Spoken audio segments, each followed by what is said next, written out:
Welcome, everybody. I'm Love Coach Scott Katamas, and it is Saturday night, and we're alive, and it's for all of you and all of us, the Global Peace Tribe. Welcome. Tonight's a really beautiful show. We've already had a lovely conversation with some of our guests, and it's going to be a more interactive show. So we really want to hear from you. So I want to invite all of you watching on the various Facebook channels, on YouTube, come on into our Zoom room. It's really easy. Just go to globalpeacetribe.com, globalpeacetribe.com, and you'll see where it says register for season 6. And that's where we are right now. We're right now in the middle of season 6. This is our 73rd consecutive show. We started when the pandemic began. We never knew it was going to grow like this, but here we are, and we're really excited to have all of you with us. And tonight's theme is healing the collective wound through the power of love. I think many of us are big fans of the Beatles, and we all think of the song, All You Need Is Love. But I actually wish they had made it do everything with love. Do everything with love. Because that's what's magical. And I want to acknowledge that our regular co-host and my co-creator of the show, Deborah Giusti, is on vacation in Costa Rica. But I have the incredible pleasure to work with somebody who does everything with love. She's an embodiment of that. And of course, I'm talking about Kristen Hoffman. Kristen is my co-producer, my collaborator. She brought in most of our guests for tonight's show. She really crafted the theme. And as I've been working with her, and I've had the joy of working with her, she does everything with love. And she's a perfectionist, but she still is very loving in her communications and loving and always thinking about all of the people involved. So with no further ado, I am so grateful that I get to work with my wonderful co-host for tonight and collaborator, the wonderful Kristen Hoffman. Oh, thank you, Scott. I can't imagine a more wonderful love being than yourself to work with on this show. It is an honor to be with you all again tonight, exploring the theme of collective healing through the power of love. After all, love is an energy, the highest energy that we are all a part of, we can all tap into, and we all have moments when we forget to tap into it. So tonight, we are calling in the love. We've been through a lot as a human family and as a planetary family. And just like the human body, we can carry wounds. Some are on the surface, some are wounds that we can see readily. And some are deeper wounds from the past, from our ancestors, from our fears. And these are not just human wounds. These are planetary wounds. What is our planet? What is our mother Gaia calling for? What is she calling for healing? How can we listen on a deeper level to each other, to the human family, to the animal kingdoms, to the plant kingdoms, and to our planet as a whole, to the cosmos? How can we listen with love? How can we call love in so that we can begin to heal from the deepest levels out? It's a beautiful journey.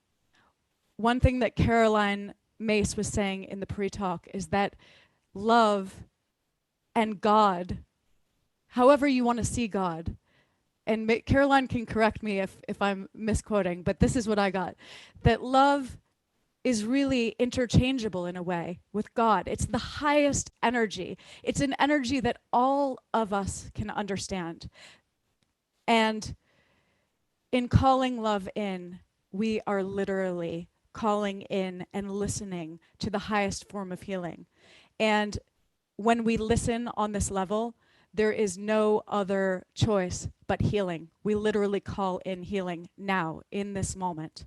When we act with love, when we speak with love, when we live with love, both for ourselves and others, we are calling in the vibration of healing. And that is the beautiful message. And we're going to explore with some incredible speakers, healers, authors, musicians, dancers tonight. We have a true, incredible cast of sharing for you this evening. And without further ado, I'm going to go ahead and introduce our beautiful guests. So let me. Oh, Caroline, hello. Caroline Myss is with us tonight. Caroline, it's so beautiful to have you here. Caroline is a 5-time New York Times bestselling author and internationally renowned speaker in the fields of human consciousness, spirituality and mysticism, health, energy medicine, and the science of medical intuition. And she is just an all-around love being, wisdom holder, and I love you so much. You've been a life-changing author and being for me. So it's so wonderful to be here with all of you. Thank you so much. Thank you. Thank you, Caroline. We're really looking forward to hearing from you in a bit. Love you. Thank you, darling. Thank you. Thank you. And we have Reverend Michael Bernard Beckwith. Michael Bernard Beckwith is the founder and spiritual director of the Agape International Spiritual Center based in Los Angeles, California. Agape is a trans-denominational, multicultural community of tens of thousands of local, national, and international members and live streamers. We are really looking forward to hearing from Reverend Beckwith tonight.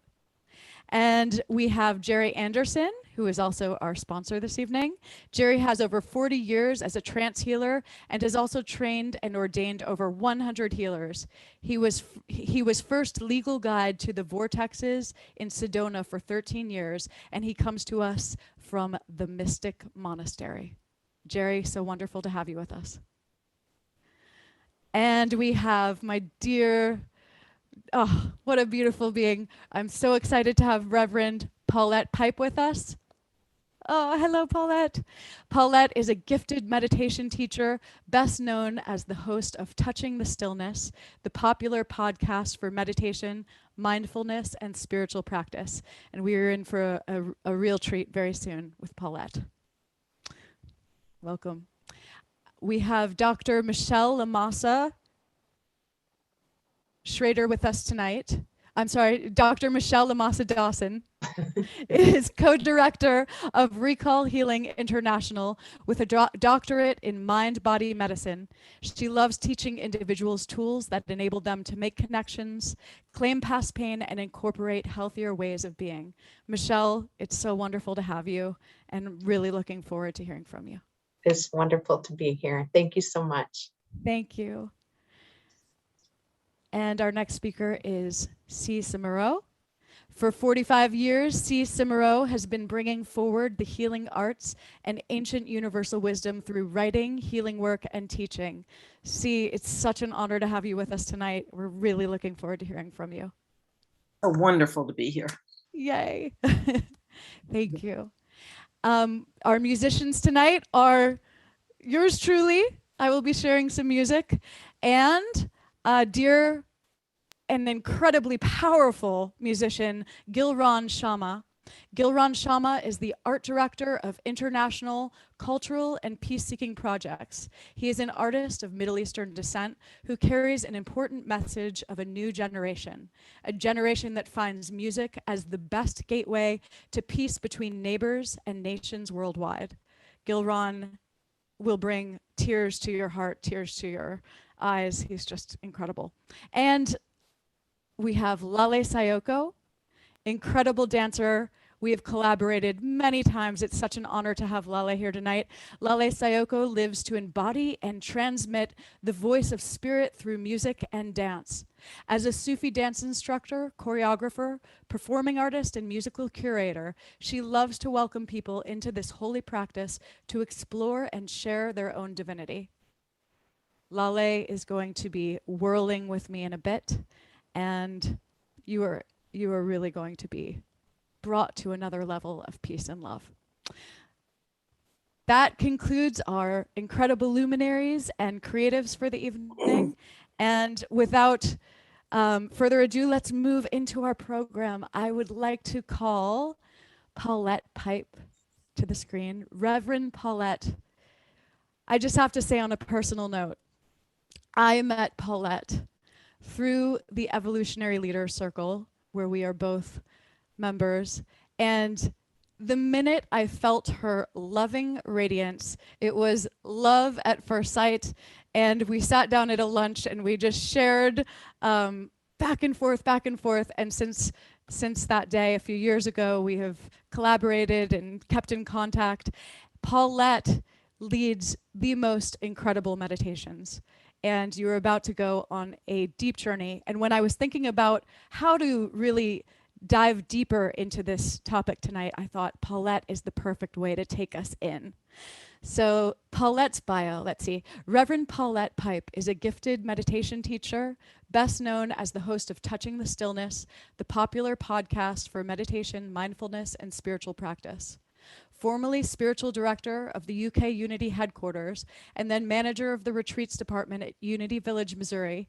Today, Paulette heads Touching the Stillness Ministries, a vibrant organization she created to make meditation and mindfulness both practical and accessible for daily application.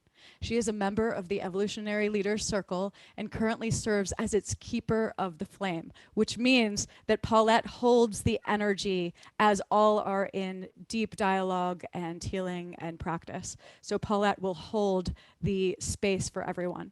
Paulette, please take us on your journey. Thank you, and hello, everyone. So let's begin by closing your eyes if it's appropriate to do so that we close our outer eyes to any distraction. And then begin to breathe deeply. And the way to breathe deeply is to exhale fully.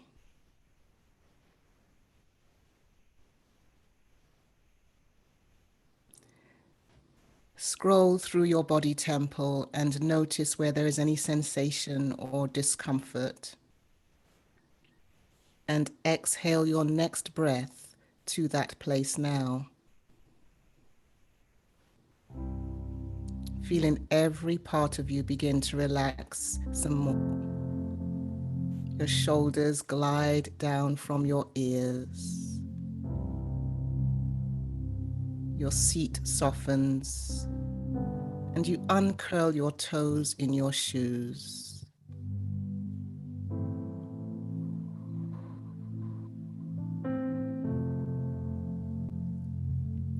To begin our evening and set the arena, I'd like to offer this healing prayer, an interpretation of the Metta loving kindness blessing. So as you tune into your body, let these words be those intentions of your own heart.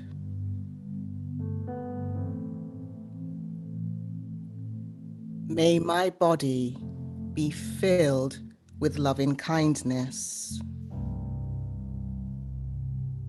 May my body be healthy and strong. May my body be free from all suffering and discomfort. May my body express only the fullest and greatest expression of wholeness and well-being. May my body be filled with peace and ease, and may my body be imbued with the unconditional grace and love of the divine. Breathe in, breathe out, and let go some more. And silently affirm, I am a healing presence. I am a healing presence.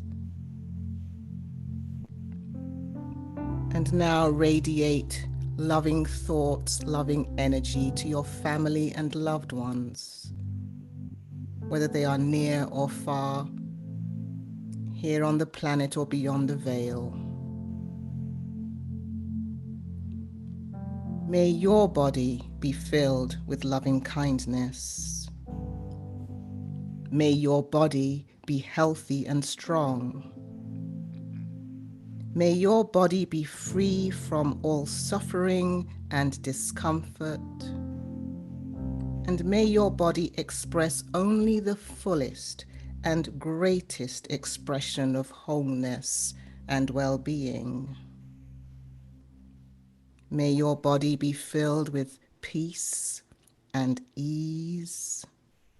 And may your body be imbued with the unconditional grace and love of the divine.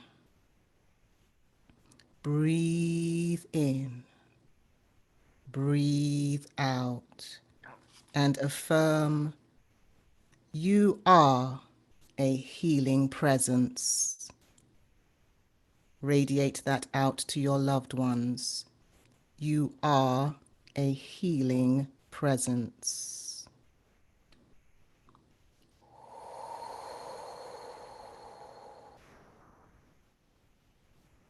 Now bring your attention to your community and let these words be the blessing we confer on the body of the community. May you be filled with loving kindness. May you be healthy and strong. May you be free from all suffering and discomfort.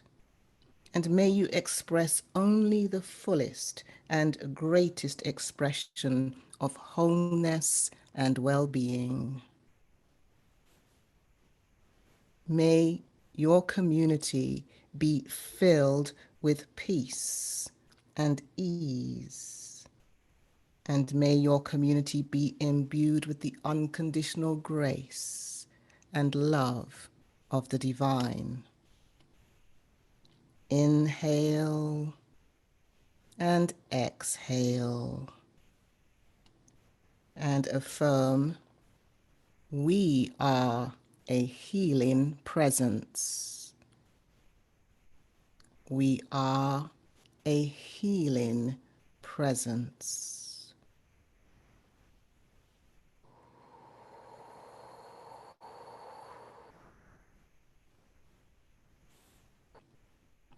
Allow your next breath to submerge you more deeply into this still moment and bring to heart and mind your country. May your country be filled with loving kindness. May your country be healthy and strong. May your country be free from all suffering and discomfort. May your country express only the fullest and greatest expression of wholeness and well-being for all. And may your country be filled with peace and ease. And may your country and all its inhabitants, all beings in your country, be imbued with the unconditional grace and love of the divine. Breathe in, breathe out, and affirm you are a healing presence.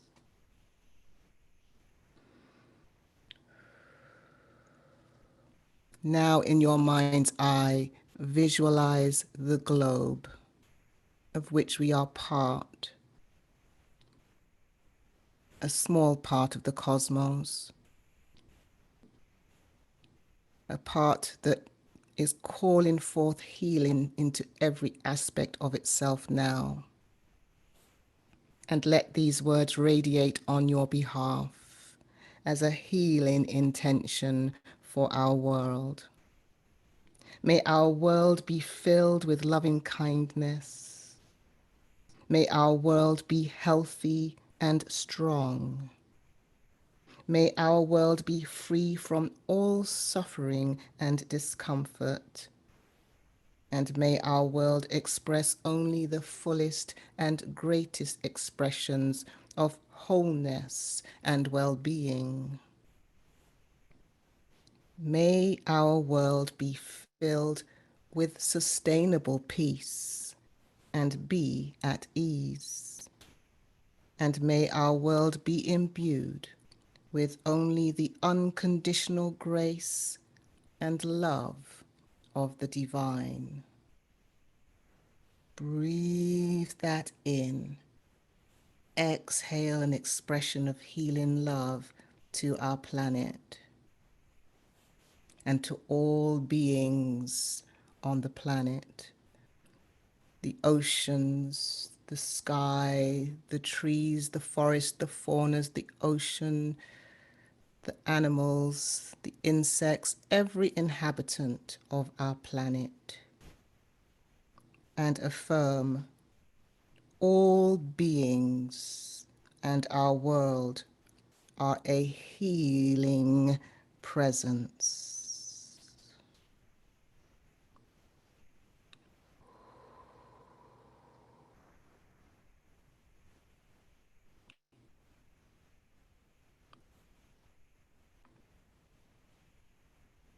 Now drop your attention into your heart space.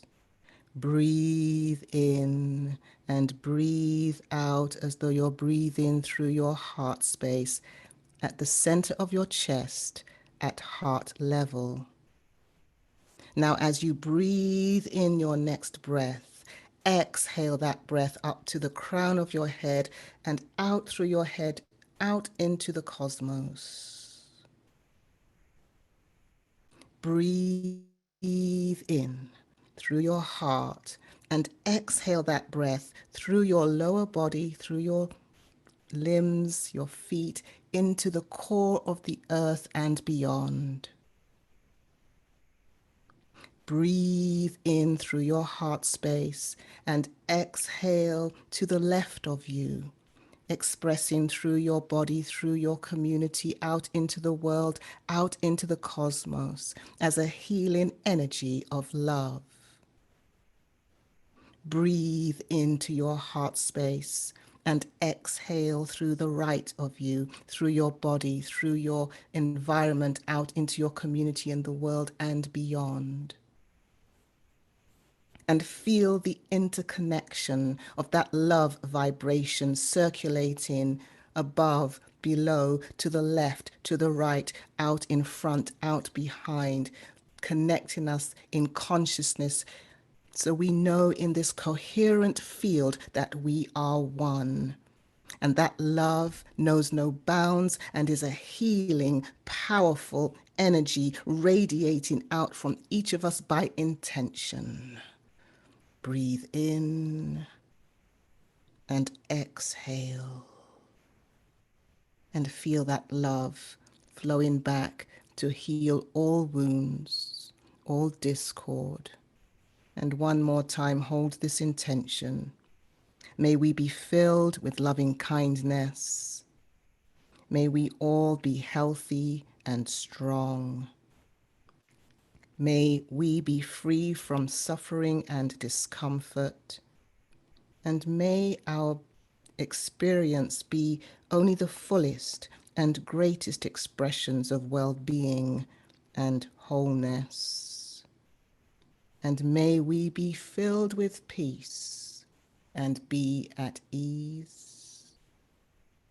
And may we be imbued with the unconditional grace and love of the divine. Now bring your hands to prayer position with your thumbs on your sternum. Take in a deep breath here. Exhale all the air. From that healed and whole place in me to that healed and whole place in you and our world, I now bow. Namaste. Blessed be.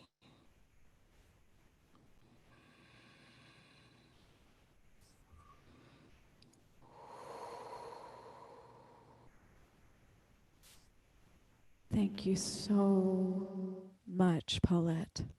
Thank you. I know that was exactly what I needed, and I can feel just how the energy here grounded into the love and healing and peace that we're calling in. Thank you so much. I know Scott's going to come on and share a little bit about where we can find out more about you. And I'm seeing just a flood of comments coming in, people saying, oh my gosh.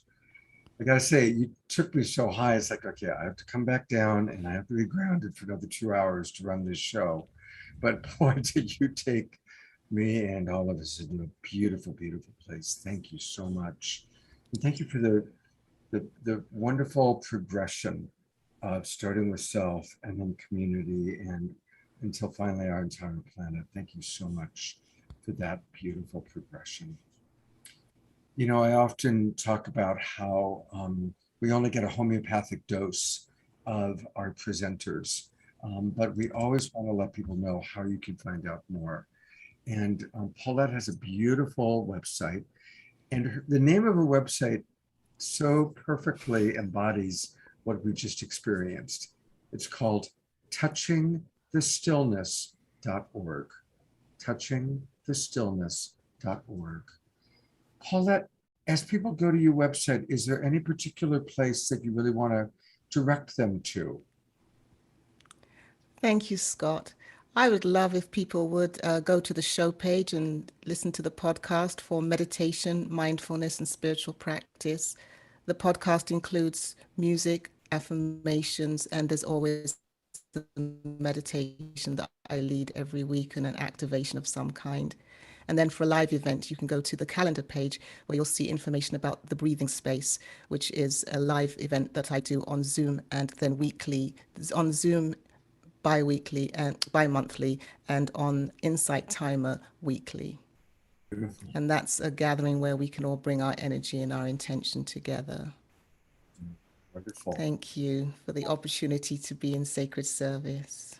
Thank you for just taking us all into such a beautiful state. And I want to encourage all of us, including especially everybody watching, let's do our best to let's stay in this space. Let's not get too distracted with our devices or other things, but let's maintain this space as we listen to Caroline and Michelle and C and all of our wonderful presenters and artists. And thank you again. So Scott, I would be honored. What I do as part of my ministry is Keeper of the Flame, where I hold sacred space. I would be honored to hold the space for the rest of the evening to hold that energy that we've co-created already. Oh my gosh. Thank you. Thank you. Thank you. Thank you. That's amazing, Paulette. Thank you so much. Wow. Oh, okay. Coming back into the body so that I can introduce our next guest. We are in for a treat. Our next guest is C. Cimarro. And I have to say, my journey with C goes way back. Before I knew C in person, I used to read Wisdom magazine all the time. I had a little ritual. I would go to a vegetarian restaurant, my favorite one in Brooklyn, and I would take the Wisdom magazine that they had there and I would read the whole thing and eat a beautiful meal.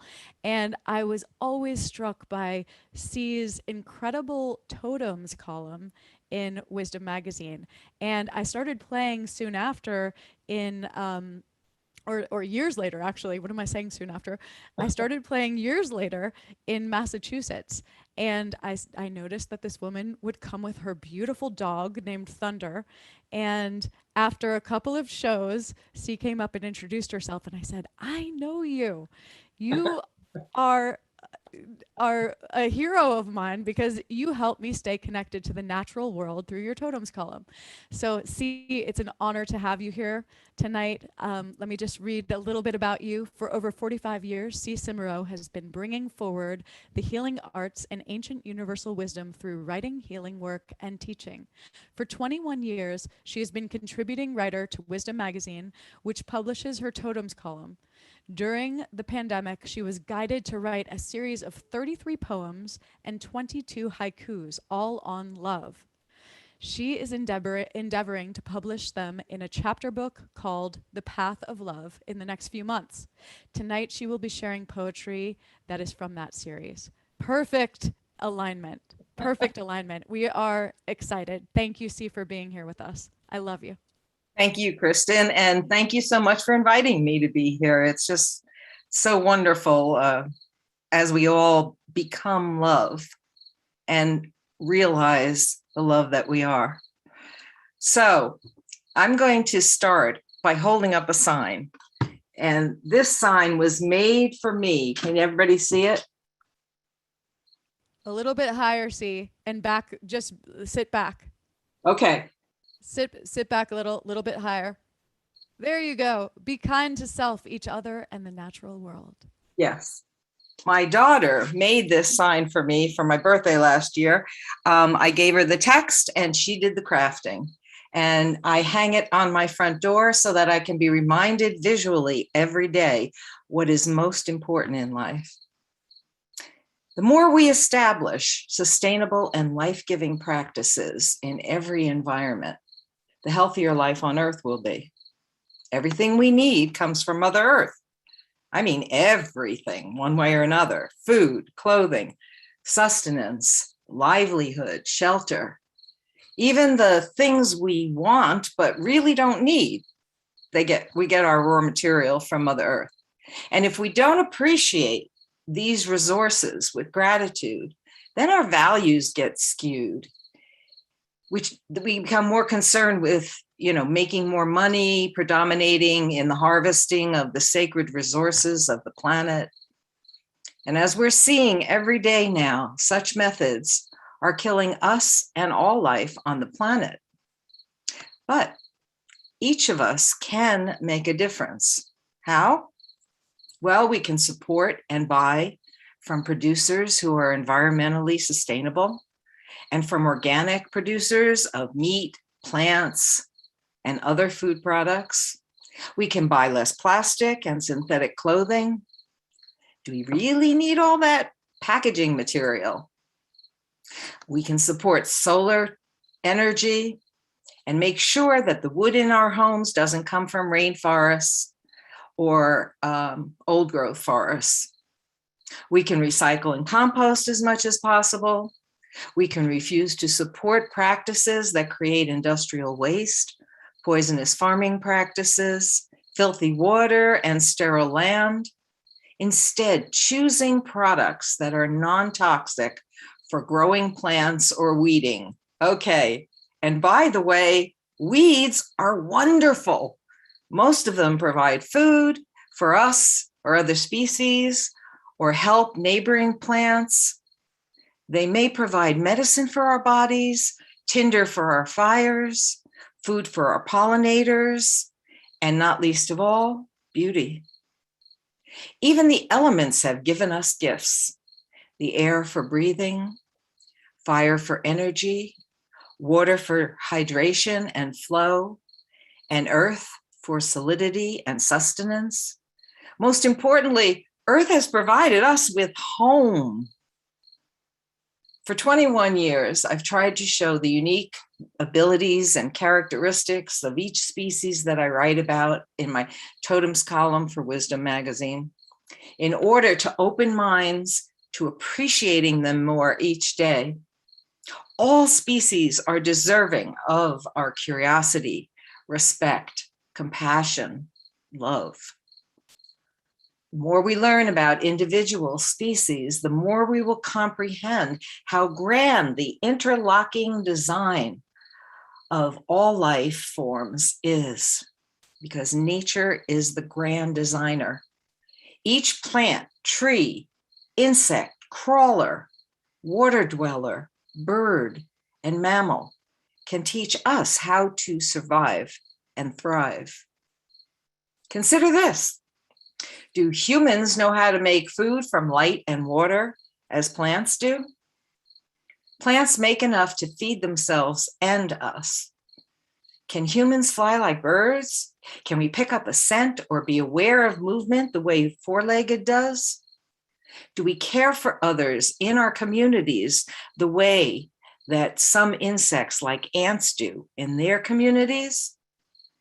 Are we two-leggeds able to return home to the place of our birth without the use of conveyances, but instead relying on chemical and magnetic signals as salamanders do unerringly? Or smell our way to our birth river with nasal glands the way salmon do? Or for that matter, and I find this incredible, swim thousands of miles to the one place in the world where their parents spawned them as eels do? Can we live underground for 17 years like the brood 10 cicadas do? And can we agree to admire nature, who designed reptiles to be cold-blooded so that they need to consume 10 times less food than a warm-blooded mammal of the same size? Do humans know how to detect the perfect temperature in spring like maple trees do, with photosensors that measure light, so that at the perfect time, new buds unfurl to eventually become branches?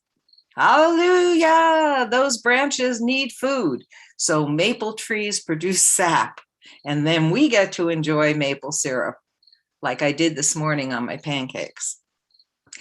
I'm honored that my article, Reciprocity with Mother Earth, which speaks of these things in greater detail, just won an honorable mention in the Writer's Digest annual competition.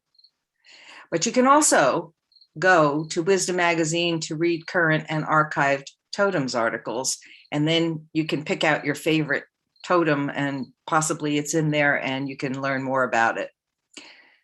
For me, writing and healing have been two sides of a twirling coin for over 45 years. As Kristen mentioned, back in December, I began hearing a single line, and that line was "Be Love," in the middle of the night. And that became my first poem, which I wrote down when I awoke. And I kept thinking, every time this happened, I thought, well, this is the last one. But the phenomenon continued until there were 33 poems and 22 haikus. The Path of Love, A Way to Heal is the title of the book. And I'd like to share one of the poems from that. It's called Recreating the World, One R at a Time. Yes, the letter R. I'd like to create a zone of safety to which all could retreat while our world recollects. While our world recollects how to operate from a place of love, returns to remembering our source is love, realizes that there is no sane choice other than doing no harm to ourselves, to other humans, to other life forms, and to the earth herself, refusing to wage attacks against the animals, insects, and plants with whom we share this planet, rejecting ever using poison for any reason, or spraying toxins on our food, instead fostering an environment that is nurturing and restorative to the things we want to grow. Until we are willing to reestablish a reciprocal relationship with all living things and respect the intelligence of each species. And until we learn to revere each other and protect the gifts we've been given, become intimate once again with the forces of nature, savoring the sights, the sounds, the smells, the taste, and the feel of life around us, appreciating that nature, the great designer, knew what she was doing, creating the perfect interdependence of species and cycles of nature, until we rediscover that the only safety we can ever have lies in our realization of love, in ourselves, each other, and all creation, until we choose love as our go-to, remembering who we are in all our possibilities, the world will be a scary place to live in. So let's choose love and begin now to create a million visions of the world the way it can still become. Thank you. Thank you so much. That was beautiful. And thank you for helping us to really remember nature. It's so important for us to do that. And I loved all of your different examples of totems, and all of our regular viewers have heard me say it many times, but in Global Peace Tribe, I really believe we are the imaginal cells of the butterfly finding each other in the soup of the dying caterpillar, the dying old paradigm. And all these little imaginal cells. Oh, look, there's C. Look, there's Caroline. Look, there's Michelle. Look, there's the mystic abbot in the mystic monastery. And as we all find each other, we come together to create this new world. And so thank you for helping us to remember that, Sue. Really my pleasure. Nature is such a gift to us. Yes. I'm going to go to, you've got two websites.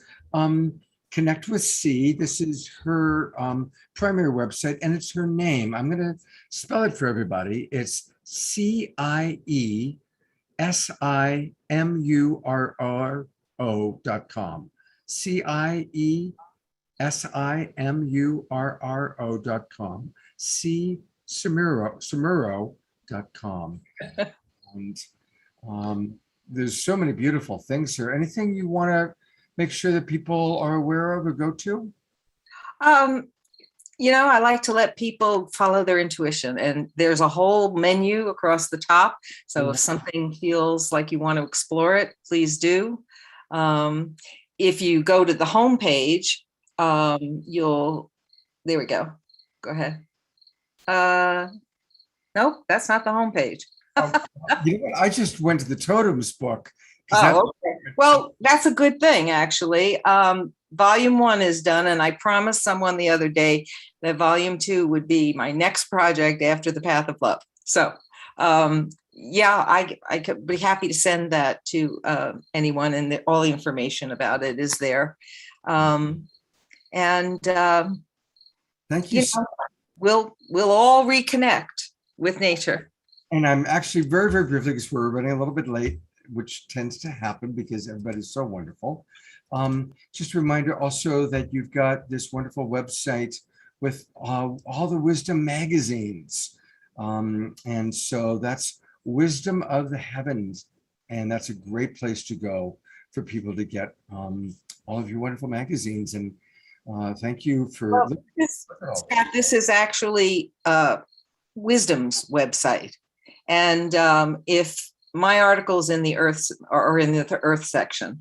Oh, I see. Okay, this was put in. It's not mine. This is Wisdom's web. My confusion. That's fine. Well, can't go wrong. Right and wrong. See, thank you so much. Like all of it. Thank you for having me. Beautiful. Kristen, you've done it. Oh, see, that was so amazing. You totally connected me, and I know everyone back to nature and the animal kingdoms and the web of life that we are a part of. Thank you so much. Your poem was incredible. Okay. Thank you, dear one. And I'm calling on Lale Sayoko. Lale Sayoko is in Japan right now, and it's morning for her. And oh, hello, Lale. Wonderful to see you. I am so excited to welcome you here. Lale is an incredible dancer and spiritual sacred whirler. I have known Lale for years. We have danced together many times, and I felt for this subject matter It was so important to have Lale here, literally to co-create a song together and a whirling prayer. So we're going to dive. Oh, let me just read Lale's bio first before I tell you what we're going to do. A little bit about Lale. Lale Sayoko lives to embody and transmit the voice of spirit through music and dance. As a Sufi dance instructor, choreographer, performing artist, and musical curator, she loves to welcome people into this holy practice to explore and share their own divinity. She intermittently tours internationally with Bella Gaia, a live concert blending music, dance, technology, and NASA satellite imagery, inspired by the experience of astronauts viewing the Earth from space. About 6 years ago, Lale was forced to retire after a prolific dance career to support her young daughter through a life-threatening medical crisis. Several years later, she discovered that she could whirl as a form of prayer to support her daughter and began studying Sufi dance with Paris-based Sufi artist Rana Gorgani. In April 2018, Gorgani awarded her the International Sufi Dance Certification of SID UNESCO, granting her authority to teach Gorgani's method of Sufi dance training. And I have to just say that witnessing Lale's journey, healing journey with whirling and with her young daughter through the last few years has been so uplifting, so touching, and love-filled. And she's about to bring this incredible healing art to us now. We're going to dive into an improvisation. I'm going to play a Solom song, which is an improvisation. It has never been written, and I like to invite you to send your intentions into the field. Lale and I will be responding to the intentions that you all send, and the music and the dance will be created in this moment. So here we go. Okay.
possibility of love you are. The possibility of love you are. Hold in this moment the possibility of love you are. Hold in this moment the possibility of love you are. Be in this moment that possibility of love you are. Be in this moment that possibility of love you are.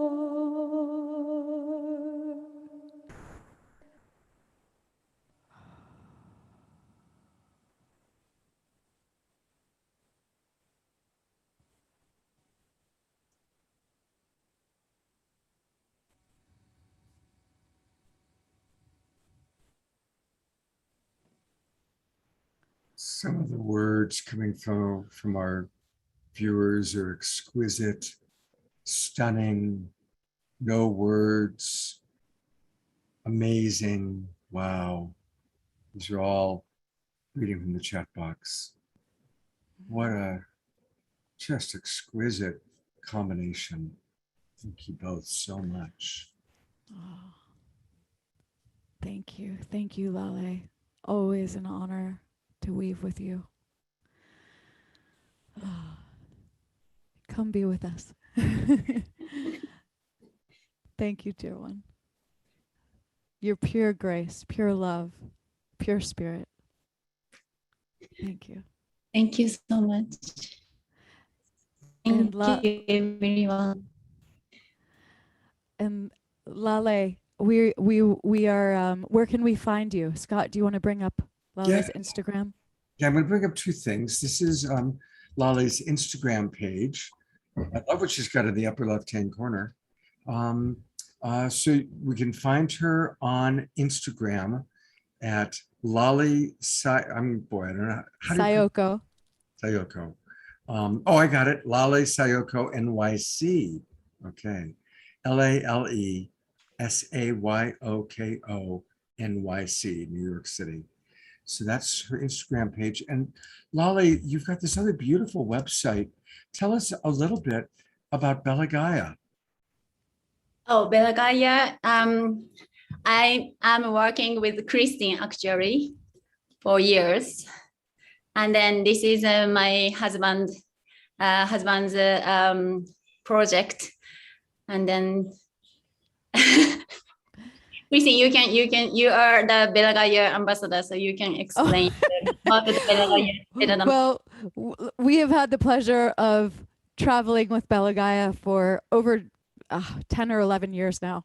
And it's just an incredible journey that reconnects the viewer immediately to the essence of our Earth. We get to view our Earth from outer space, and then you get to experience live music and dance and whirling and that feeling of interconnectedness with all members of our human family. And we have had the joy of traveling together on many, many, many occasions, and more to come, more to come. Yes, and then I'm the part of the ending performer for the Bella Gaia. I do whirling with Christine's voice. Yes, Lale is doing this incredible, the whole show ends with a whirling piece that we do together, Lale and I. Beautiful. Yes. Thank you so much. And I hope you'll come back and be with us again soon. Thank you. Thank you, Lale. Thank you. Thank you so much, Christine, Scott, everyone. Thank you. So much love. I just so appreciate having collaborators like Kristen who bring in all of her friends and the dance and the music and the meditation. And I want to acknowledge, we're going to hear from him a little bit later, but for those of you who didn't join us for the early Zoom Room show, I want to thank our sponsor. This is Jerry, the Wild Abbot of the Mystic Monastery, And we're going to be hearing from Jerry later on in the show. He's going to be helping to talk to us in the after show about healing. But I really wanted to take a moment to say thank you to Jerry for making this show possible. And thank you very much, Jerry. Thank you. Thank you for inspiring the world. So speaking of inspiration for the world, we started off really as a fundraiser. When the COVID started, we were doing a fundraising event. We had to switch from live to online, and Saturday Night Alive was born. And we've raised over $125,000 for individuals, organizations. Last week, we were raising money for our friend Mariela de la Paz, who's dealing with cancer. And tonight, we are asking to raise money for us, Saturday Night Alive. And I'm bringing on to, while I chat for a moment, we have a wonderful new way that you can donate. It's really easy. You just cell phone, and do you see that little picture with a little dinosaur there? You take your cell phone, put it on camera mode, and then take it way up close to the screen, and bingo, you'll see at the top of your camera where you can open the donate button. And that gives you an opportunity to donate to us, Saturday Night Alive. And we're raising money now because we are really expanding. We've gotten so many requests to really connect you with each other. So we are building a very elaborate website where you'll be able to watch all of our shows live just by going to the website. You'll also be able to have access to all of the previous Saturday Night Alive shows, as well as my shows that I do, Straight Talk on Friday night and Sacred Sunday on Sunday mornings. All those shows will be in the bank. And we're also going to take your favorite speakers and the segments that they've done. So for example, you want to see all the times Carolyn Myss has been on our show, you'll put her name in and her shows will come up and her segments will come up. It's a very elaborate project that we're doing. We're really excited about it, and we need your support. So please, it's really easy to donate, and it's all now tax deductible. We want to thank our friends at Unify, who we're working with. Of course, thousands of you watch us on Unify, and we're now working with them. So please do donate. Also, somebody needs to mute themselves because I'm hearing a lot of noise. So just a reminder to our wonderful presenters to keep yourselves muted when you're not speaking. And please do donate to us. And we're going to continue to do most of our fundraising for other people, other organizations. But tonight, it's for Saturday Night Alive. And so we really appreciate your support with that. So please do help us in that way. And we are already planning shows throughout the whole rest of the year. There's a lot of wonderful things that we're going to do that we're excited about, but we need your help. So thank you very, very much. I am now going to play our weekly wisdom jewels. And I want to acknowledge Jay Mayer and Jan, who create these wisdom jewels for us. Oh, no, Jay's not with us. I was going to put the spotlight on him. But this is really a fun feature of our weekly show, where we take quotes having to do with the topic, the theme of the night. And tonight's theme, of course, is collecting our collective wound, healing our collective wound through the power of love. So let's see what wisdom jewels Jay and Jan chose this week.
So this is a good reminder that any of you that are still watching on Facebook or still watching on one of our YouTube channels, come on into the Zoom room. It's easy. Just go to globalpeacetribe.com and that will bring you right into the Zoom room.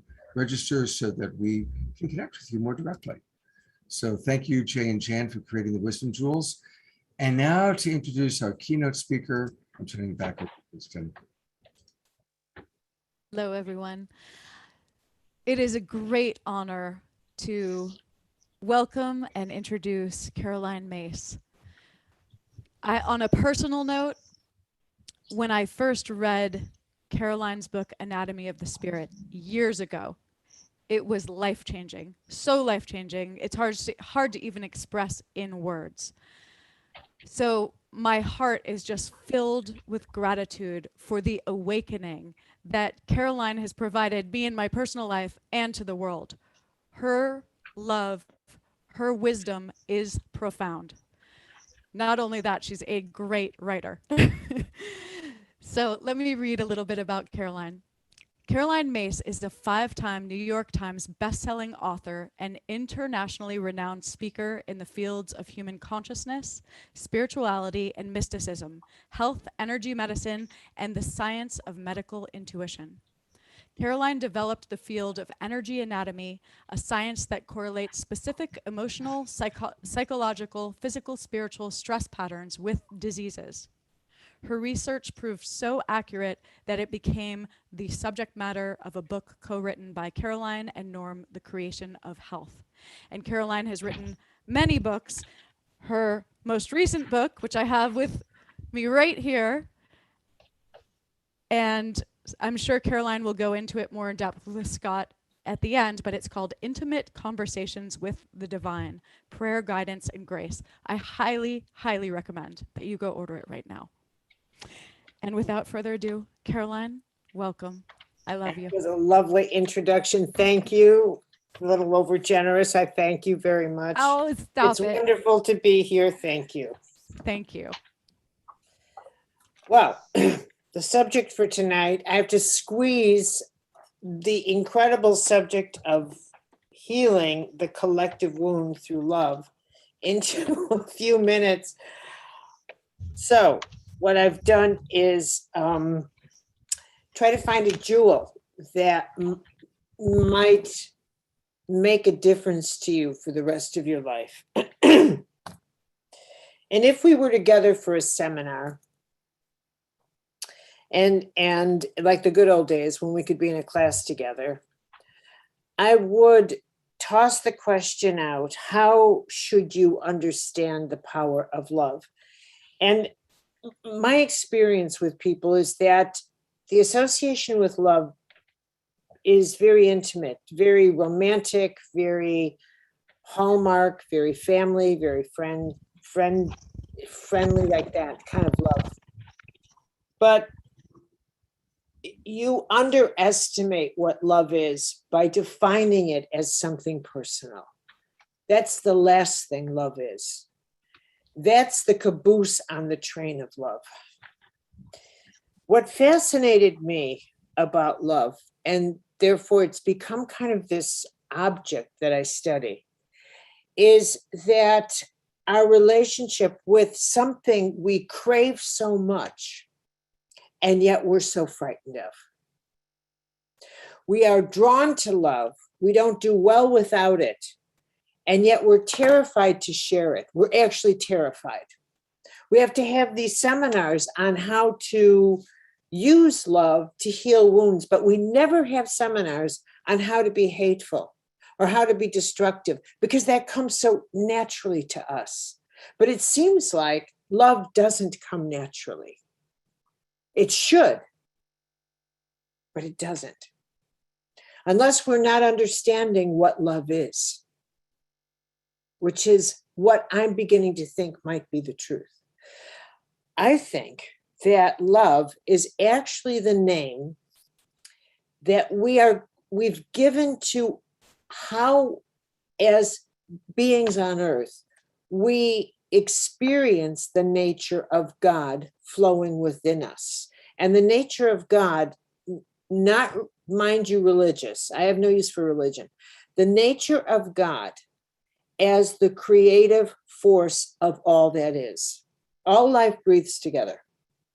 So how we actually experience prana, the life force, the holy breath, is we experience it as love.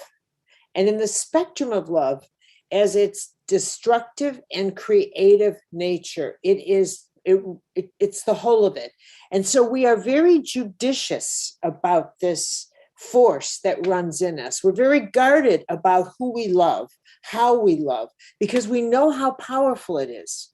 We know exactly how powerful this substance is. So we have to be very careful with how we use it. And so how we evolve is that we first evolve through the love of power until we evolve to understanding the power of love. And that is one way to describe the nature and the journey of life. So we first, all of us, go through the visceral.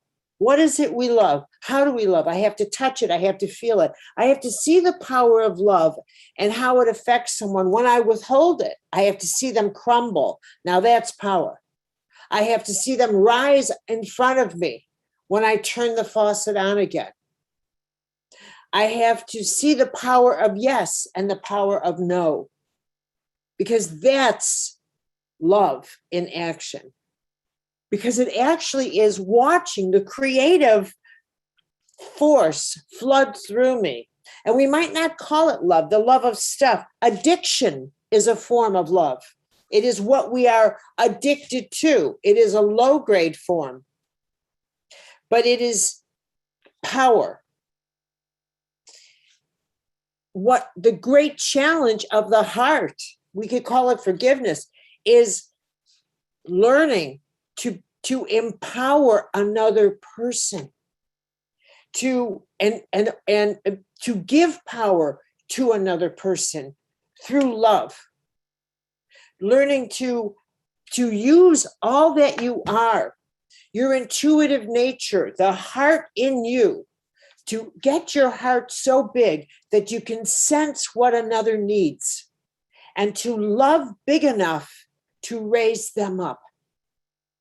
That's the real journey of healing. Not to love someone by giving them a blanket because there's been an earthquake, but to love through the empowerment to actually empower others, to actually say, God, give me the grace to run through me that I can help them with any of the gifts you've given me, that I can give them through me. Help me, the grace of understanding. God, grant me the grace of understanding that I may understand what it is they need and how I can articulate whatever I can give. That's how you pray. You pray like you're crazy because you know that God will throw that power into you, and you pray like you can, that you say that love becomes, that you really get that love is the power of creation, that it is the power of transformation, that every word you say is a prayer and an act of creation, that you know what one word can do to another person. You know it when you've been on the receiving end of an unkind word. You know what that does. We don't heal wounds by just saying, oh, just talk to me about what, that's nonsense. You heal by getting how you harmed. And you heal by the decision in you to say, that's it. I am now going to become a vessel for the power of love instead of the love of power. And that becomes your spiritual practice. That becomes your life practice, where you keep an eye on yourself. Every time you get in a power struggle, you're not in a power struggle. You're in a struggle for the life force. Call it what it is, the life love force. And you're making a decision to withhold love and life force from another human being. And however it works out with you or whatever reason, that's what's actually going on. That's what's actually going on. It's that you are struggling because you cannot allow life force to run through you to that person, and vice versa. Call it what it is. When somebody is near you and you know that they're looking for a compliment, and you can't bring yourself to do that, call it what it is. I am refusing to empower them with love. I don't want to do it. I want to make it difficult for them. And then sit down with yourself and say, you know what this is? Love is so powerful that I am afraid to even compliment somebody because I know that will empower them. And I'm not sure I want to do that. They have to earn that. The power of love. When you get to the place where you realize, you know what? Being kind and empowering others is the substance of transformation. And all life breathes together. What I do to one, I do to all. We are one collective body of life. And all I'm doing is loving myself by loving everybody else. And it isn't even love. It's a mystical substance. I'm past thinking about love as a personal force. For me, love is this mystical breath of God. And if it is kindness for one person, if it is patience for another, if it is for another person, I'm just letting them go in front of me in line at Whole Foods. I don't care. I don't care.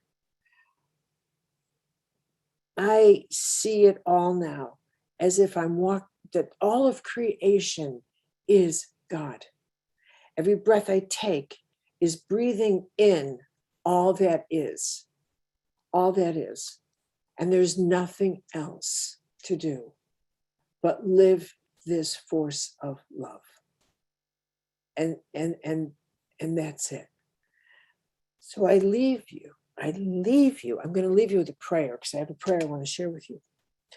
But think about this journey, that the love of power takes your soul into difficult places, and the power of love brings it back. Okay? So you go one way, and I, as a medical intuitive, now, if I wrote the book on health and healing, etc., I would completely model it on when you are at that stage of your life where you're still battling love as a physical power, as power conflicts, as addiction, as the need for stuff, as that kind of thing. You're going to have a certain kind of life, and you will age at a certain speed, and et cetera, et cetera. And I can't explain that all now, but because how you're dealing with the life force and the vibration of what you call love, you will call God energy, because you don't get that it's grace. You won't even use holy language. But then there'll be a transition when you get the power of love, and that it's not personal. It simply is the life force that starts flowing through you, and you realize it has nothing to do with me. This is an impersonal universe that was not designed for me. It's going to be here long after I'm gone. And my role is to simply be as loving and abundant to others as I can while I'm here. And the more you are, the more you feel the force of God go through you. And that's what you call love. That's what we call love. So actually, I'm going to close on a prayer. It's real hard to squeeze me into a few minutes. Okay. Lord, every time I stand in the sunlight, let me be reminded of holy divine light and the power of love, especially when I'm not feeling loving. In those moments, let your love shine upon me that I may live that day as a channel of love for others. At the very least, prevent me from harming others, from passing to them any anger or personal suffering I might be feeling that day. Those issues are mine to heal. So lead me through the portal of love one day at a time and hover over me, Lord, on this holy journey of life. Amen. Bless you all. I'm sending you a big heart hug. Thank you. Before you go away, Caroline, I just want to thank you. I Oh, also have the book. and thank I'm you. glad. And here's what's wonderful about this book. What I so appreciate about Caroline is that she takes spiritual understanding and brings it into practical application. And so this book is filled with prayer and guidance and grace. I'm a big fan of Paramahansa Yogananda. And one of the things that I learned from him is he said that the greatest prayer is just maximum grace for this person, because we never know what's best for them, right? We don't know if it's best for them to get the job or not to get the job, or even to heal or not to heal. Or even what healing is. Right, or whatever the healing is, exactly. Maximum grace. And what's wonderful when I open this up and turn to it, it gives me insight and wisdom. And then what's the grace? What's the grace of clarity, which is what I just turned to, by the way.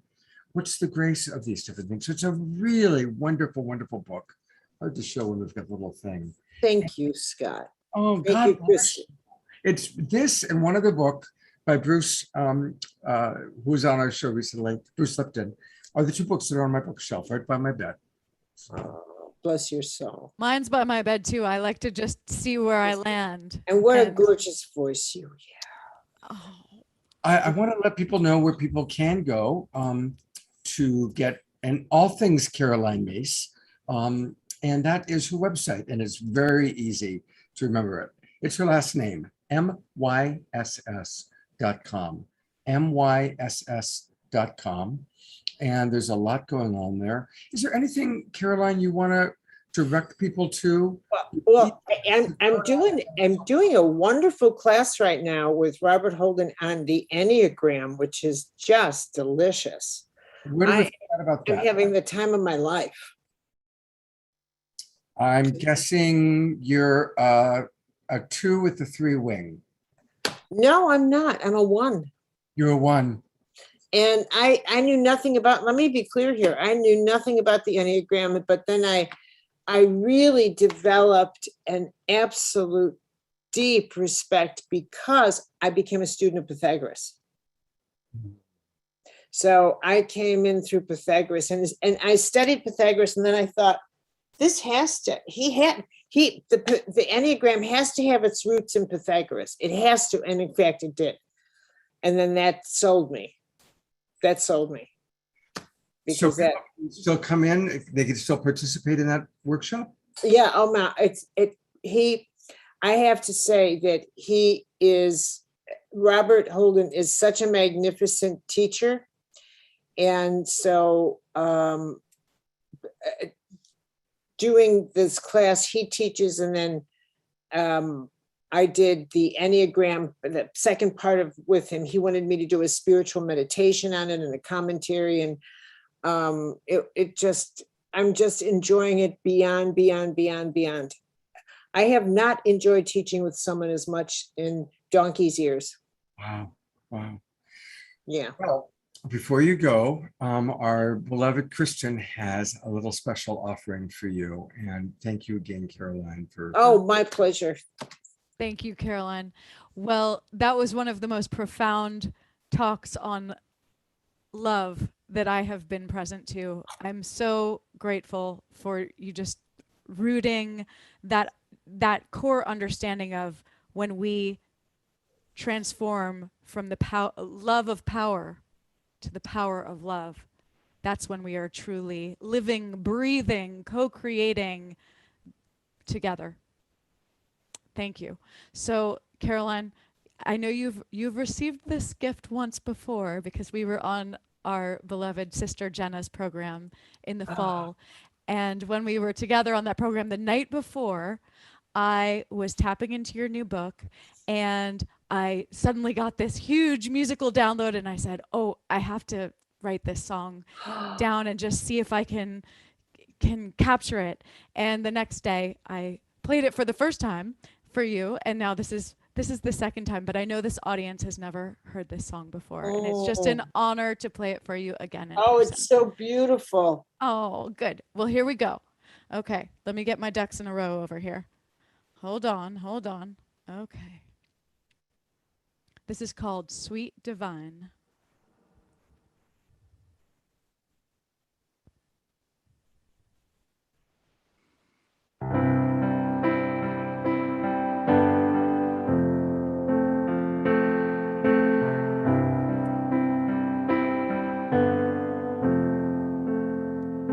Sweet divine, you know my soul in intimate light.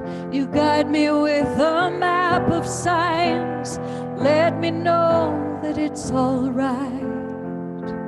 It's all right. Sweet divine, when we speak in deepest prayer, in the silence feel you there, like you're always so aware of me.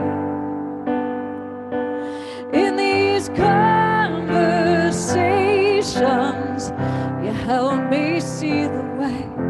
These conversations, my unique offering. These conversations, the healing that is mine to claim.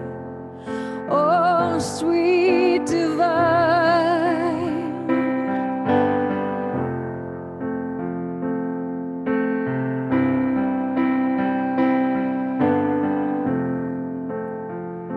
Sweet divine, in your gaze I'm never alone. You lead me back to heart and home. Help me hear the truest tone of who I am. Sweet divine, even when I'm living asleep, forgotten how to listen deep, you find a way to sing to me through the night. In these conversations, you help me see the way. These conversations, my unique offering. These conversations, the healing that is mine to claim. Oh, sweet divine, sweet divine.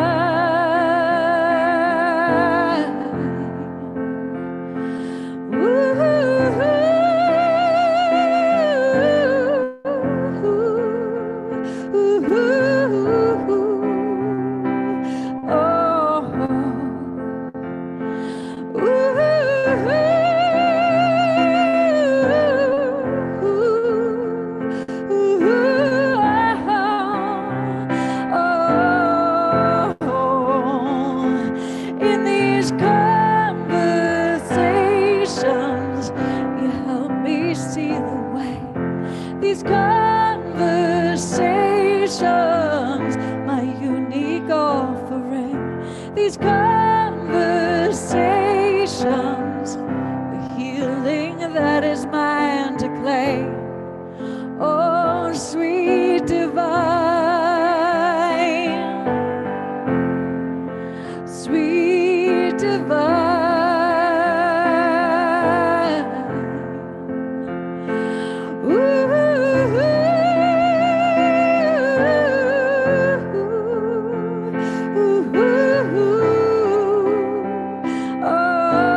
Thank you. Thank you, Caroline.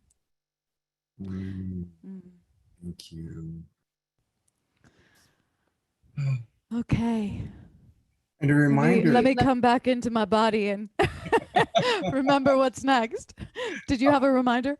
Yeah, what's next is Reverend Michael. Oh, yes, and you're introducing. That's good because it'll give me You're a moment good, to come back in. but I'm not going to let you go because since we just heard your amazing music, I do want to remind everybody to go to Kristen's website, KristenHoffman.com. Note there's two N's at the end of her name. So it's Kristen, Kristin, Hoffman, HOFFMANN.com. And when you go to her website, definitely register so that she can get your information. And I want to really encourage everybody to join her Patreon program. Patreon is a wonderful, wonderful way for us to support our musical artists. I support Kristen, as well as several other musicians that are part of our Saturday Night Alive Global Peace Tribe family. And Kristen gives a lot of wonderful things. I encourage everybody to become a Crown member because then you get to be part of these special experiences that she provides. So just go to KristenHoffman.com, click membership, and then click member. And you can come in at $11, $33, or $77 a month. And at all three levels, you get really wonderful things. And the point is we've got to support our musical artists. You know, since the pandemic happened, so many of the ways that Kristen and our friends used to make their living aren't happening because concerts, festivals, even clubs, bars, and restaurants have been closed and are open and then closing again. So we receive their gifts in a whole new way on shows like this. And you can go to YouTube and you can, get musical offerings from your favorite people, but then provide them support. Join Patreon and support your favorite musical artists, starting with our beloved Kristen. So thanks so much, Scott. And I've started for my membership a monthly gathering, which I'm calling the Sonic Soul Family Gathering, which happens on the second Sunday of every month. And it's available to all membership levels. So come join me. We pick a different topic each month, and it's a mix of music and open sharing. And it's a beautiful family that's growing. And I'd love you to be a part of it. And I just put into the chat box. And yes, it's Kristen, Kristin, Kristen. And I just put in the chat box where you can donate to her and join her program. And Susie, maybe if you could take that and put it on Facebook, please, that'd be great. I want to acknowledge our wonderful, with Deborah gone, this is Susie, and Susie is doing all of our links tonight. So thank you, Susie. Thank you, Susie. I appreciate you very, very much. Thank you. All right. Well, about the only way we could have somebody as amazing as Caroline, what do you do? How do you follow with Caroline Myss? With Reverend Michael Beckwith. And Reverend Michael Beckwith has been on our show 3 times now. And to be honest, this is when he was on the show the very first time, last August, a year ago. And we did a show on quantum healing, and Reverend Michael came on and spoke and gave a prayer. And so this is a video recording, but it's powerful. And I'm sure most of you know Reverend Michael Beckwith. He is the founder of Agape International. It's become one of the largest, most powerful, non-denominational spiritual organizations in the world, providing incredible treatment on so many levels. I first met Reverend Michael 35 years ago. I first went to Agape when we were meeting on metal folding chairs, about 20 of us, in the basement of the Santa Monica Miramar Hotel. And I've watched him create this extraordinary ministry. He is the real deal. I've known him for 35 years. I've traveled to Jamaica with him. He's the real deal. He is a very everyday, all the time, spirit-focused person. In fact, about the only time I've ever seen him lose it was when we had him on the show and his phone rang and he couldn't turn it off. in the middle of his presentation. It's probably the only time I've ever seen him get flustered. It was quite sweet. Anyway, with no further ado, I invite all of us to drop in and really receive the power of the word from Reverend Michael Beckwith.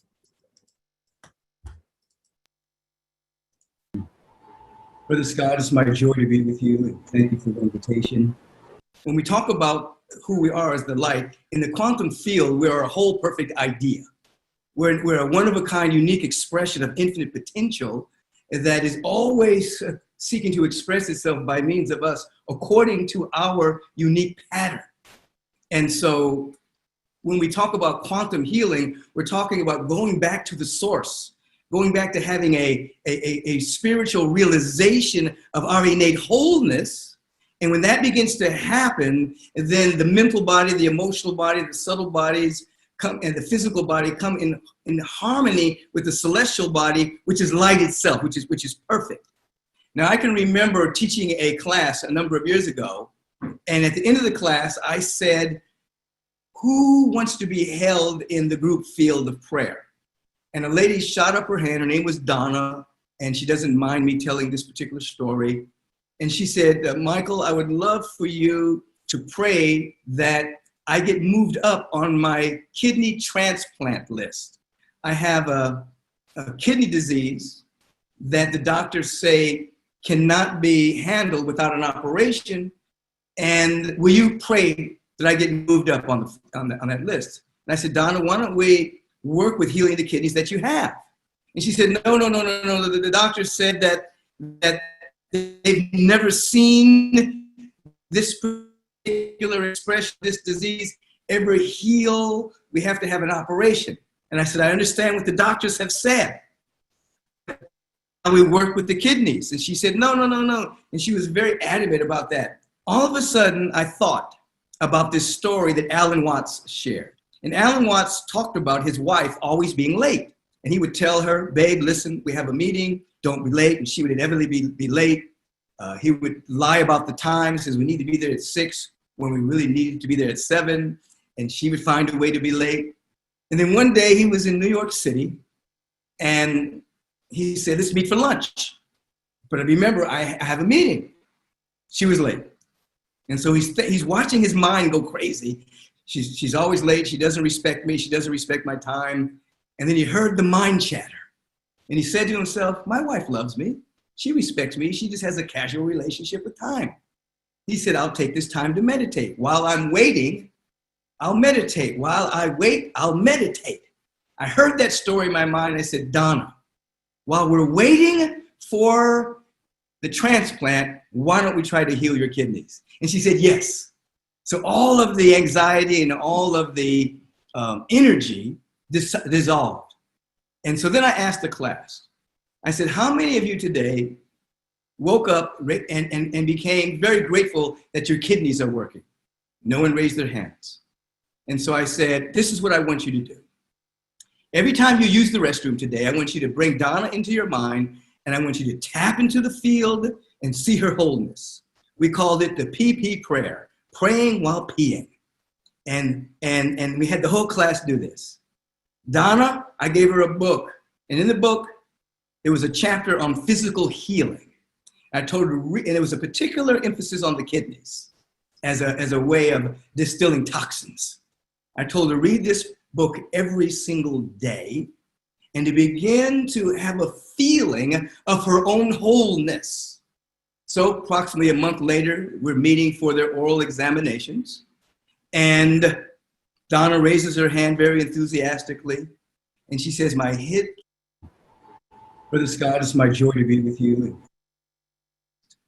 The class tapped into the field, and every time I told her, read this book every single day and to begin to have a feeling of her own wholeness. So approximately a month later, we're meeting for their oral examinations. And Donna raises her hand very enthusiastically. And she says, my kidney spontaneously healed. She went to the doctor, everything checked out. They wanted to do a slight operation on her to see why. She forbid it. And to this day, and that was over 10 years ago, her kidneys are working. So what do? We allowed her to relax by having no attachment to an outcome. While we wait for the transplant, we'll work on your kidneys. And so in the waiting period, there was no attachment, there was no anxiety, there was no anxiousness about the healing. She just relaxed.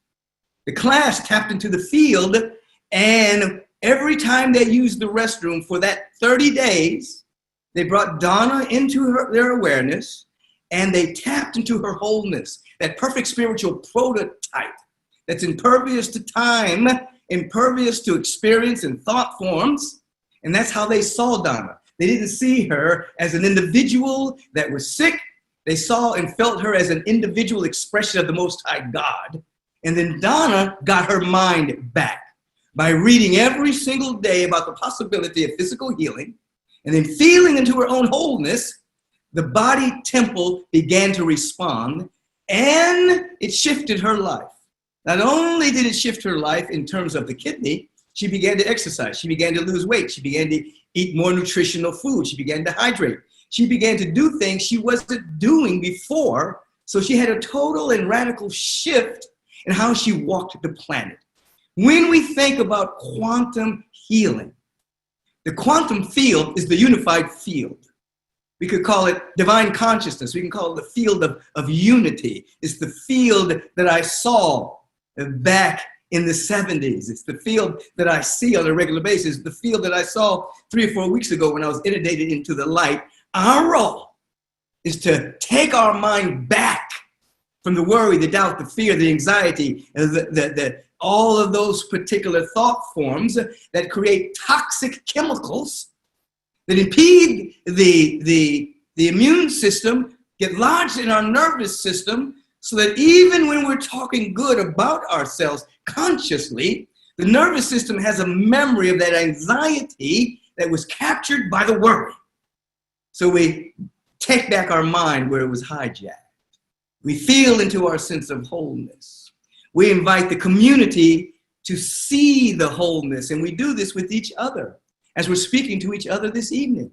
We see each other as whole emanations, unique, one-of-a-kind expressions of infinite potential.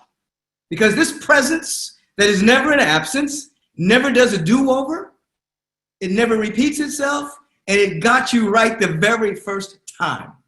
So there's nothing incurable. There's only incurable people who refuse to step out of the paradigm of the fear, the doubt, the worry, out of the paradigm of they're just a body. As Madhuri mentioned to us, we are vibrational beings. So as we lift our frequency with prayer, we lift our vibration with meditation, we lift our vibration with visioning, we lift our vibration with sacred service, we lift our vibration with the chant and the music and the dance. We lift our vibration by falling in love moment by moment by moment with the presence that is never an absence. Our vibration is lifted. We stabilize that lift with practice. We integrate the lift with practice, so that there's an integration that takes place with every insight that we have coming from the quantum field. And then our life changes. Sometimes moment by moment by moment over a period of time. That's called Kensho. Sometimes immediately. That's Satori.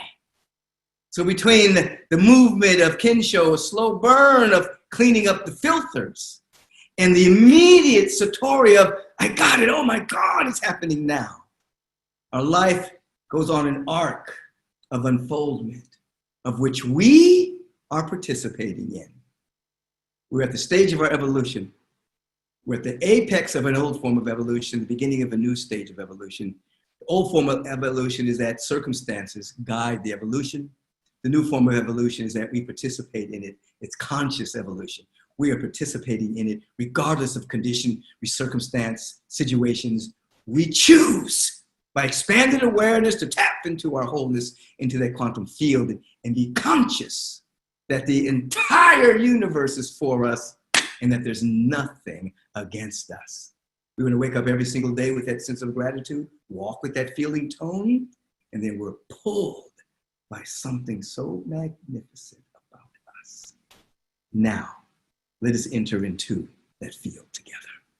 I invite you to close the outer eye and begin to feel within your own heart and soul right now just a deep sense of gratitude for anything at all. A deep sense of thankfulness for anything at all. A deep sense of appreciation for anything at all. We begin to notice that when we are in gratitude and thanksgiving and dynamic appreciation,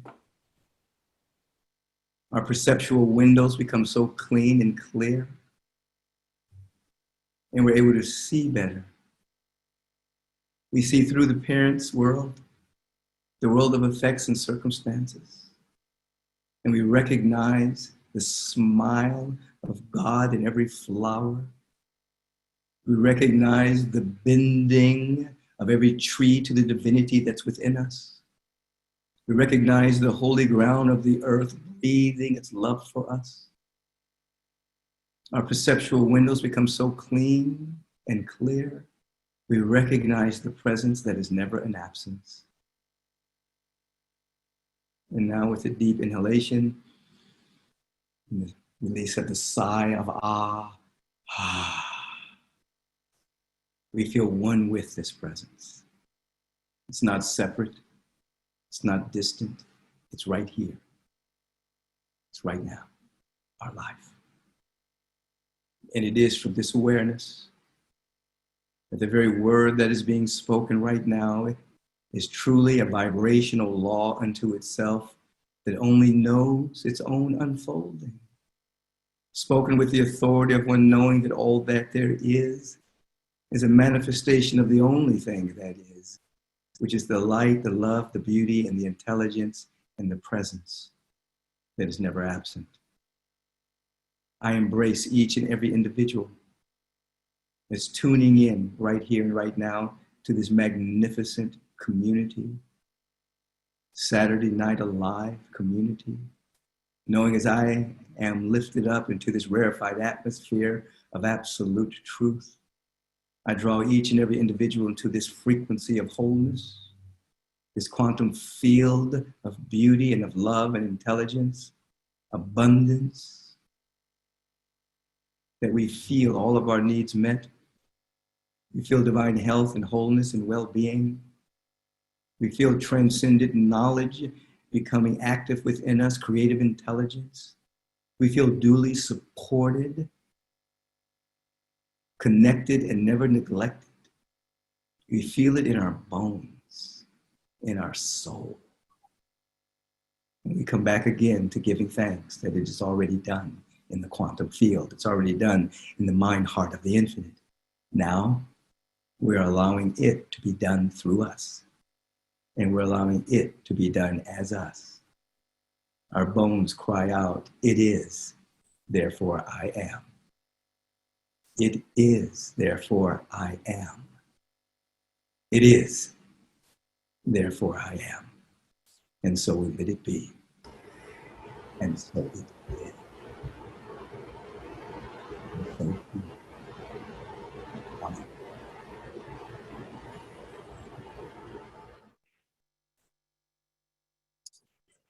Wow.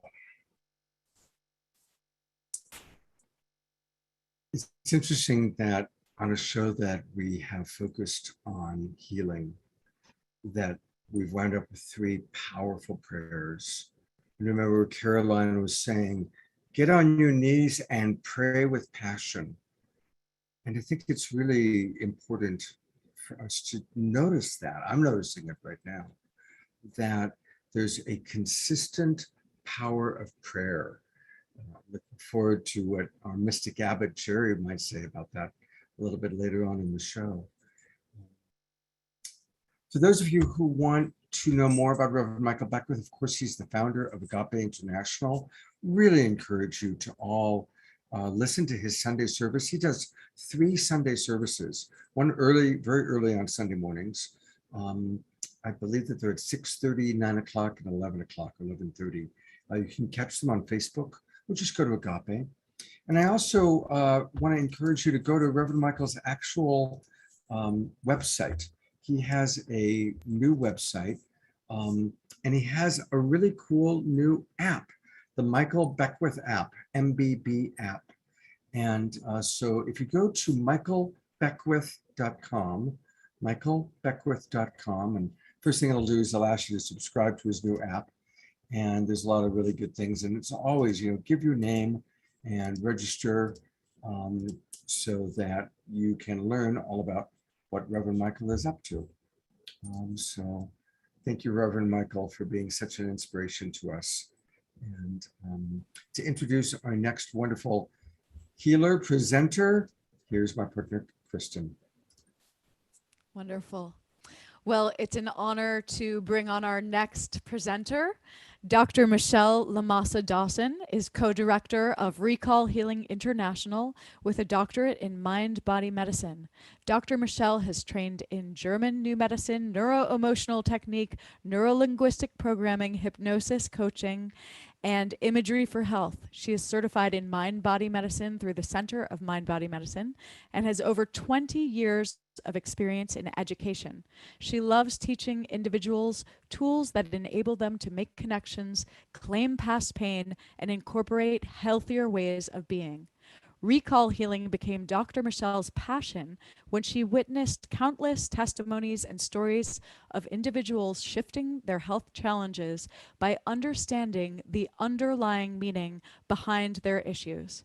She is super excited about sharing her knowledge in recall healing with us tonight, and I am really excited to learn. And thank you for being with us, Dr. Michelle. Thank you so much. It's just so wonderful to be with all of you and to be in just such an amazing community. It's such a blessing. And so I'm deeply grateful to be with such profound people, and especially thankful to Jerry for just his friendship and inviting me also, because with Jerry, he believed in it, and this friendship developed 9 years ago or 10 years ago. I'm not even sure anymore. So it was really awesome to be a part of that. So you heard that recall healing is my passion, and I'm deeply grateful to my mentor, Dr. Gilbert Renaud, who developed this modality from German New Medicine and total biology and brought it to another level. And so I get to go around the world teaching. Well, I don't go around the world so much anymore, but from my home, it's very, very fun to teach people from around the world. So I want to share with you just a little bit about that, the homeopathic version, as Scott says. So it's very cool.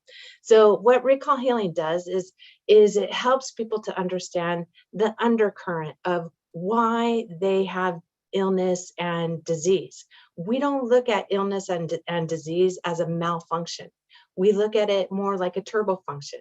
It's what the biology does. And when we connect the biology with our own insights, we end up having many different insights. I'm going to put my timer on here really quickly so that I don't go over. And sorry here, guys. Okay. So the title of our meeting tonight is Healing the Collective Wound Through Love.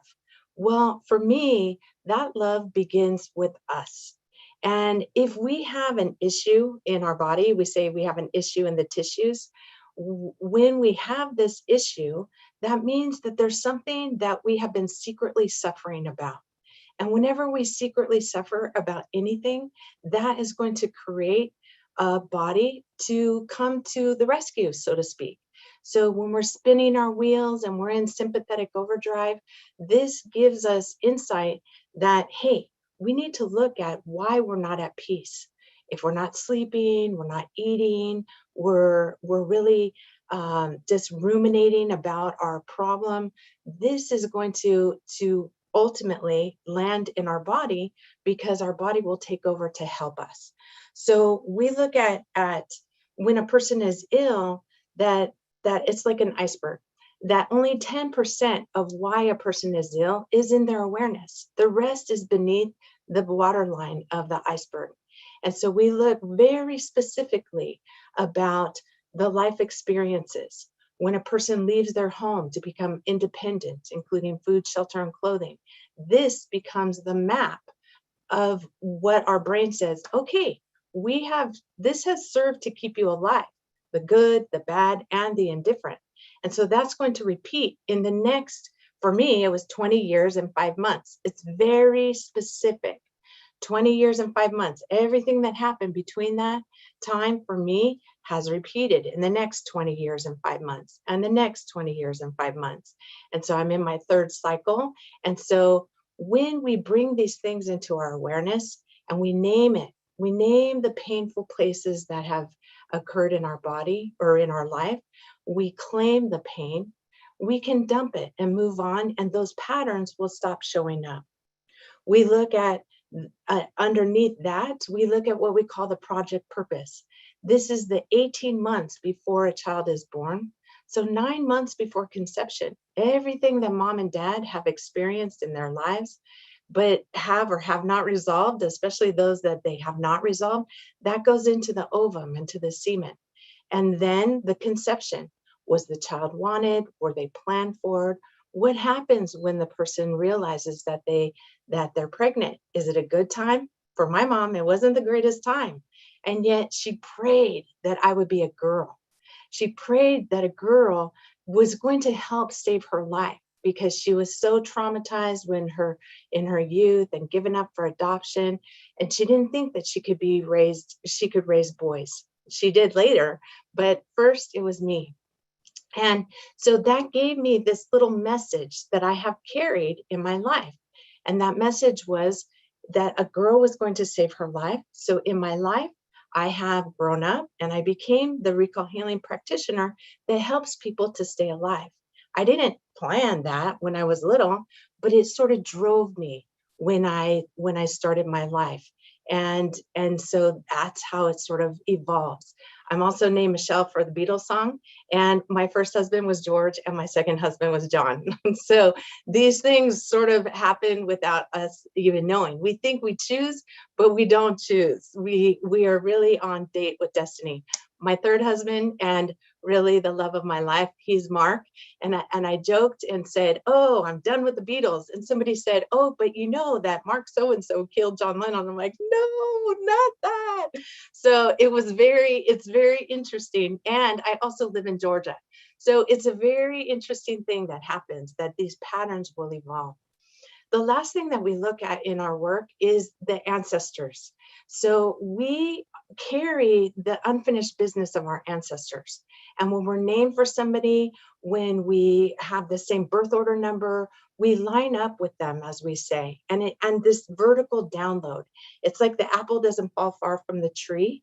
Well, that's exactly true. So children with birth order numbers 1, 4, 7, 10, they carry the same unfinished business of the ancestors. 2, 5, 8, and 11, they carry the same the issues of the ancestors. If you're named for them, if you line up with them, you find all of these patterns repeating in the generations. Well, the hardest thing is when it's really painful, or when we see suicides in the same row, or we see the same kinds of illnesses like cancers and these kinds of things. Some good things can happen as well, like the same professions, but it's also based on the trauma from the unfinished business. And then the 3, 6, 9 children, they also carry the same unfinished business.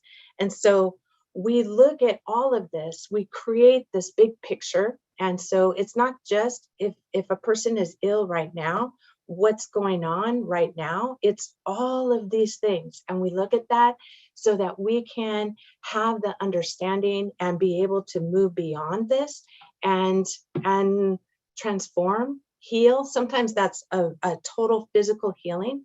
For instance, my grandson, he had a brain tumor 5 years ago. And we found these stories that we found. He was only 5 years old at the time, but he had stories of himself that that there was some trauma. He had been bullied in his first year of school. You know, he lined up with my son and my ex-husband. There was all of this unfinished business that hadn't been taken care of. And so as we started naming it and claiming it, Adam, my grandson, he shifted right before our eyes. Within 2 hours, he was a different kid. And this is 5 years later. He just turned 11 years old. Tomorrow is his birthday, and he's doing great. So there's so many stories. You know, Jerry and I were speaking about one where there was a woman who had a 35-pound breast tumor. And the story was that she was a nanny. And one day the husband came home and fired her. She didn't get to say goodbye to the child. And she was so distraught over this. And so this drama created a tumor for her.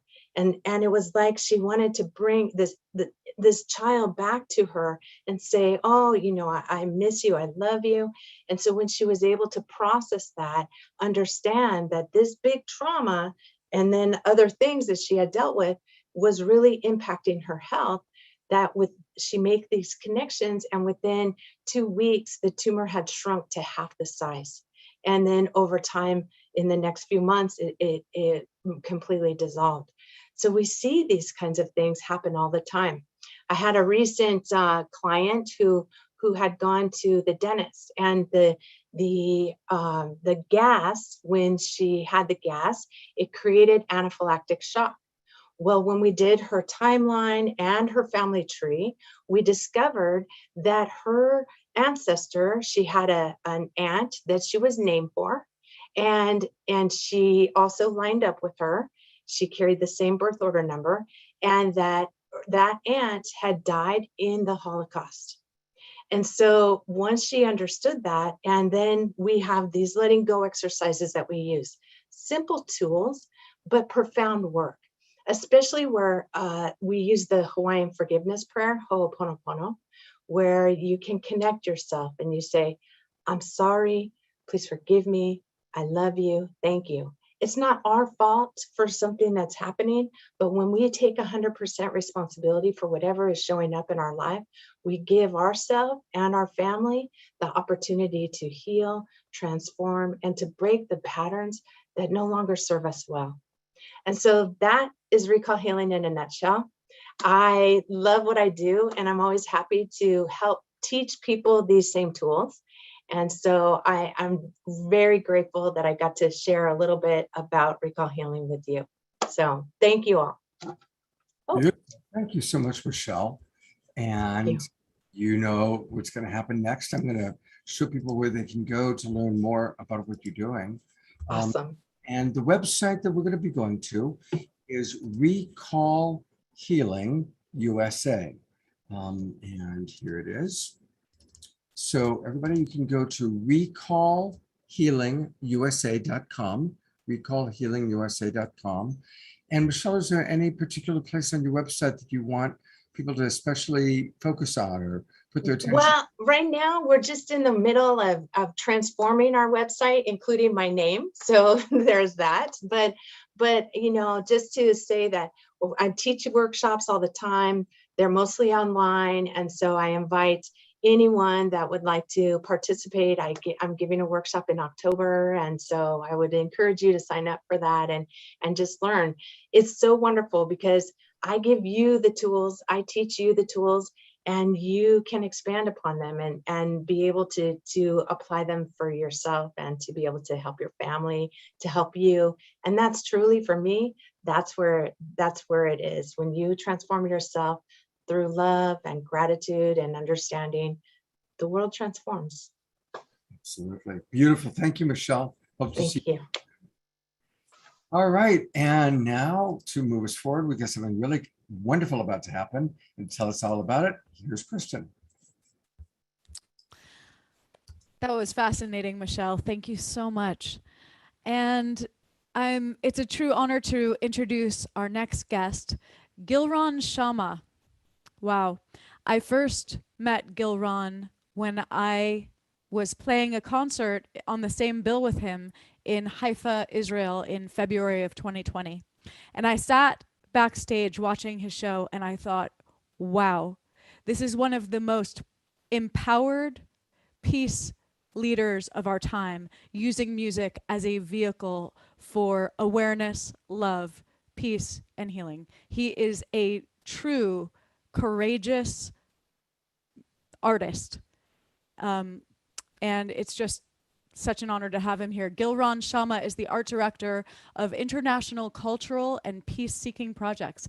He is an artist of Middle Eastern descent who carries an important message of a new generation, a generation that finds music as the best gateway to peace between neighbors, nations, and nations worldwide.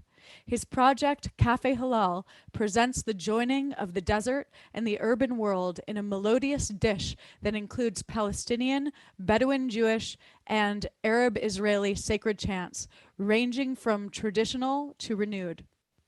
Cafe Halal is a real yet imagined space presented in the modern Israeli-Palestinian society, home to a joyous Haifa dancing, a captivating trill of Khaliji and Bedouin music, a longing soul of the Hebrew prayer, celebrating traditions and voicing universally a deep intention of peace. Gilron couldn't be here in person because it is super, super early in the morning, and he's actually riding across the desert to partake in a peace concert. And he filmed this incredible video with an Iranian musician in the desert last week and sent it to us just for tonight, all imbued with the energy of love. Here we go.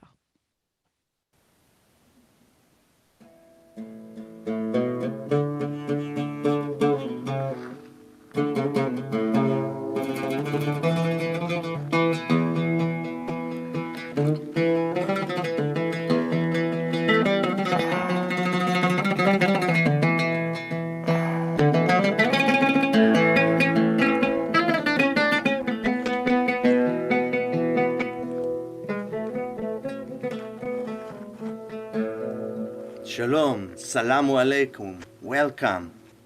We are here deep in the desert, in a Genesis atmosphere, unbelievable magic hour of the day. Nothing like music from the desert, good friends, to remind us the subject of tonight, love. Love is the biggest force on the universe. Some ancient tribes believed that love is God itself. Ahava, amor, hub.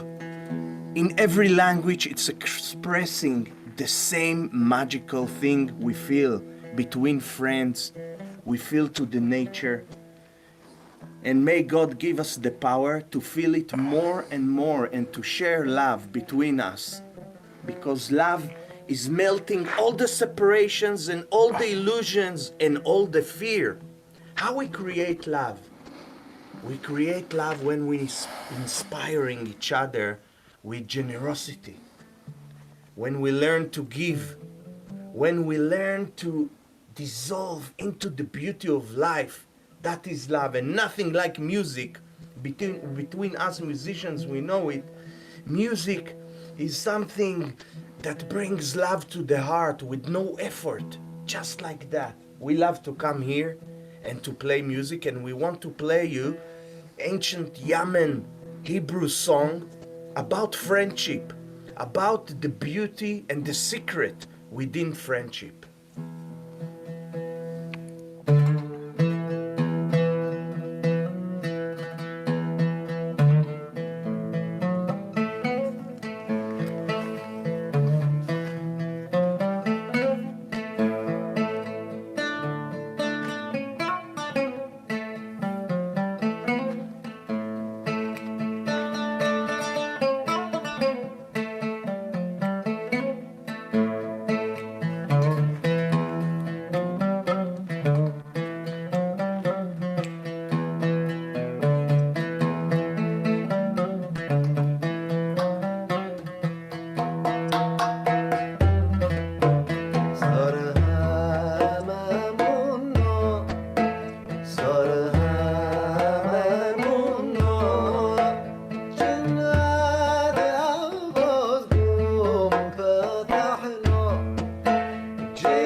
Wasn't that amazing?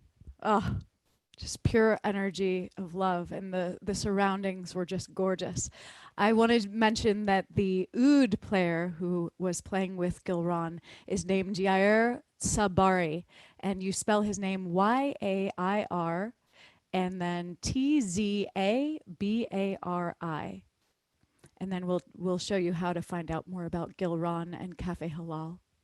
We've got two websites that Gilron provided us. And this one is called Portal. So you go to portl.com/artist/Gil-Ron-Shama-Israel. So I know that's a lot. I'll pop that into the chat box for people. And then he also sent us, Kristen, a second website, which I will take us to in a moment. I loved how that did take us into a really amazing, both music, obviously, but also just visually beautiful, right? Yes, and just that ancient feel, and I loved how the oud player was also playing while Gilron was talking about love. It just, it has that true essence of what storytelling is really about, that feeling that we're all sitting around and just sharing about an energy. So here's our second link. Website. It's again another kind of a long one. It's internationalyogafestival.org/presenters/Gil-Ron-Shama. So again, we'll put this into the Zoom room. And I actually think that might have been where his bio was from, and maybe not a link that Gilron provided. But go check him out. Type in Gilron Shama, Shama, on YouTube or Spotify. He's on Spotify, and he's got tons of music, and you can see lots of beautiful videos of Cafe Halal on YouTube. You know, since you spoke about story, I want to briefly just really invite everybody to participate next week. Every 3 months, we collaborate with Teresa Collins and Global Coherence Pulse. And of course, Kristen, you've worked a lot with her. And so next Saturday is that magic day where she's doing a big event during the day. And we're going to put the link in the chat box in a moment where you can register. And definitely come to the daytime program. And then we're going to want to really invite you to, of course, then come back for the Saturday Night Alive program. And so we're inviting you to have an entire day of global coherence. And the theme is new science, new story, new song. New science, new story, new song. And I'm going to play a promotional video that our team put together a little bit later on in the show. But Teresa's with us. She has to go soon. And I just wanted to really make sure everybody knew about what she's got going. And I'm especially excited because Greg Braden is one of our favorite presenters. And Greg will be back with us next Saturday night. So definitely come to her daytime program and come back to our evening program. And as always, share this out with your friends. This is a wonderful way for people to grow our global peace tribe. Let people know about these wonderful things that we are providing every Saturday night. Teresa always brings magic wherever she goes, and it looks like an amazing lineup. And the kind of magic she is bringing includes just magic. Just magic will be with This us. is true. So I'm going to put the spotlight for a moment on our sponsor and our dear friend, the Mystic Abbot, Jerry Anderson. Jerry travels a lot. The Mystic Monastery is 10,000 acres of pristine, primarily untouched nature, like we're just seeing there in San Juan, Puerto Rico. And because Jerry travels so much, we weren't sure if he was going to be able to join us live. So we did a pre-recorded video. We're going to play the pre-recorded video, but the real Jerry's with us, and it looks like the internet connection's pretty good. And we're going to have the real live Jerry talking with us in our after show. But for right now, to learn more about the Mystic Monastery and to learn a little bit more about Jerry, it's kind of funny. I don't think I've ever shown a pre-recorded video when the person's with us live, but we're always doing things new here. So here we go. We love new surprises. Absolutely. Here's Jerry. I am so grateful that we get to spend time with our beloved friend, the wild abbot of the Mystic Monastery, Jerry Anderson. And thank you, Jerry, for all that you're doing for the world, all that you're doing to support our show. Please tell us about the inspiration for the Mystic Monastery and what you're providing. Well, the direction of everything we'll be providing is in the angle of healing. The inspiration comes from about 5 or 6 years ago. I was in Nevis, an island in the Caribbean, and I turned around, and from speaking to a lady, there was a young person standing there with his arms wide open, ready for a hug. I gives him a hug. I don't know this strange kid. I found out later was 16. I give him a hug, and at the end of the hug, he held on to me. So I gave him another hug, and again, he held on to me. And so I end up giving him a third hug, and we spent the next few days together and almost continuously. And one evening, we were laying out in like a ball field underneath the moon, just quietly for maybe 15, 20 minutes. We hadn't spoken.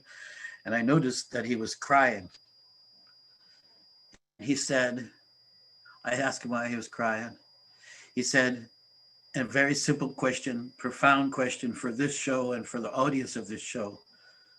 He said, do you have hope?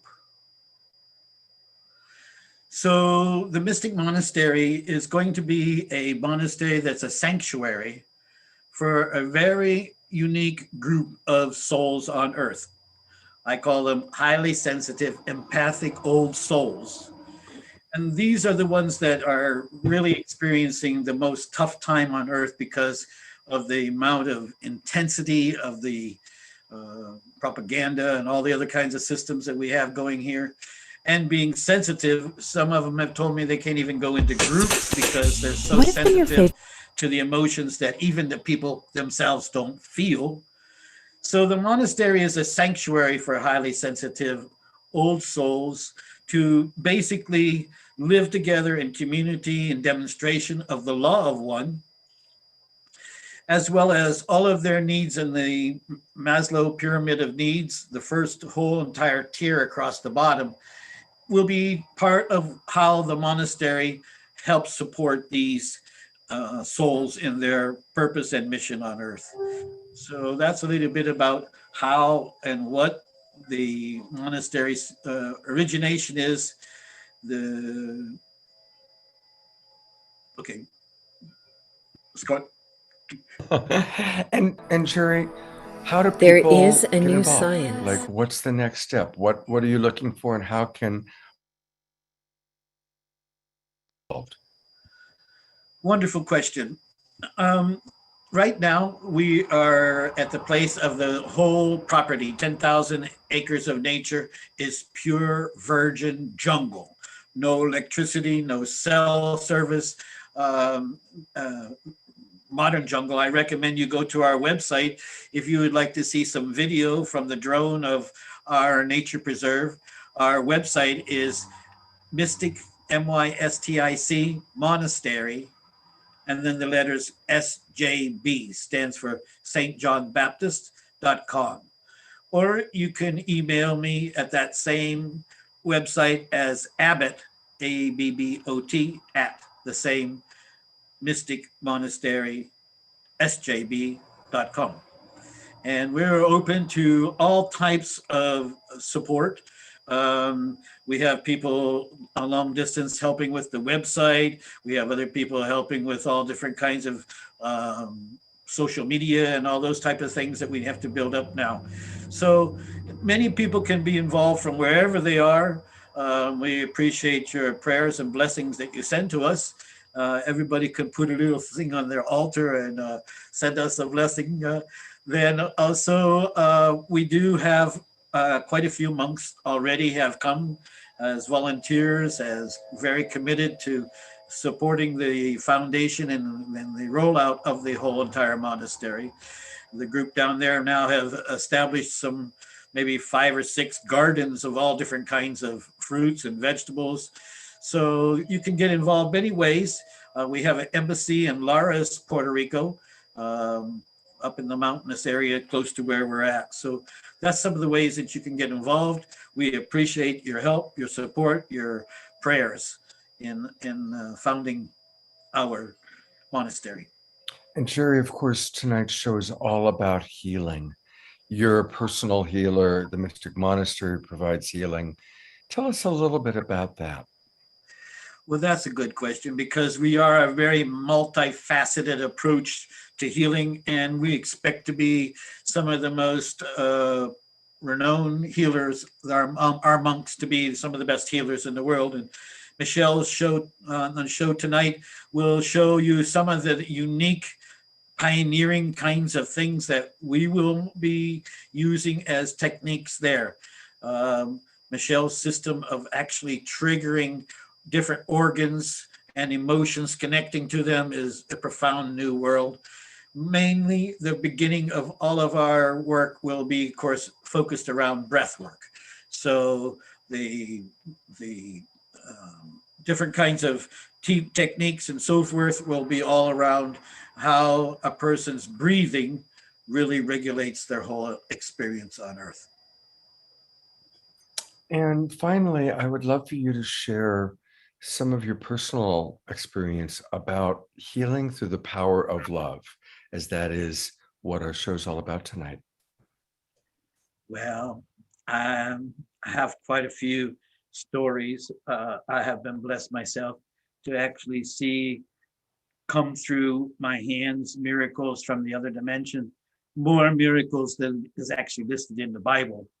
And I would say that the number one story I'd like to share is a story that is 21 years old. I was in Austin, Texas, when a mother came to me and said that she had recently had a conception with a man who had AIDS. And she asked that her baby, she didn't even ask for herself, she asked that her baby not have AIDS. And I'm blessed to tell you that the child is now 21, graduate in college in Wisconsin, and the mother, neither one has ever had AIDS. That's the power of love. Love is like, healing work is like being a professional lover, because you have to do healing on people and treat them like it's your mother having a healing, no matter what they smell like or look like or where they came from or whatever. That's a professional healer. So yes, we will graduate the most profound professional healers maybe have ever saw. Beautiful.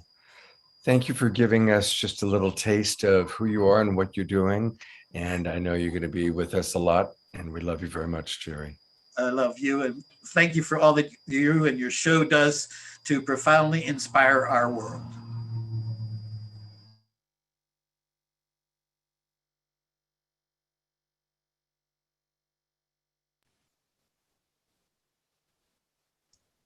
I had muted myself there. Jerry, thank you. And we're going to play a short testimonial, and I'm actually going to play the original one, Jerry, because the second one you sent me, we had a little issue around it. So this is, do you want to tell us briefly who we're about to see? Jerry, you're muted.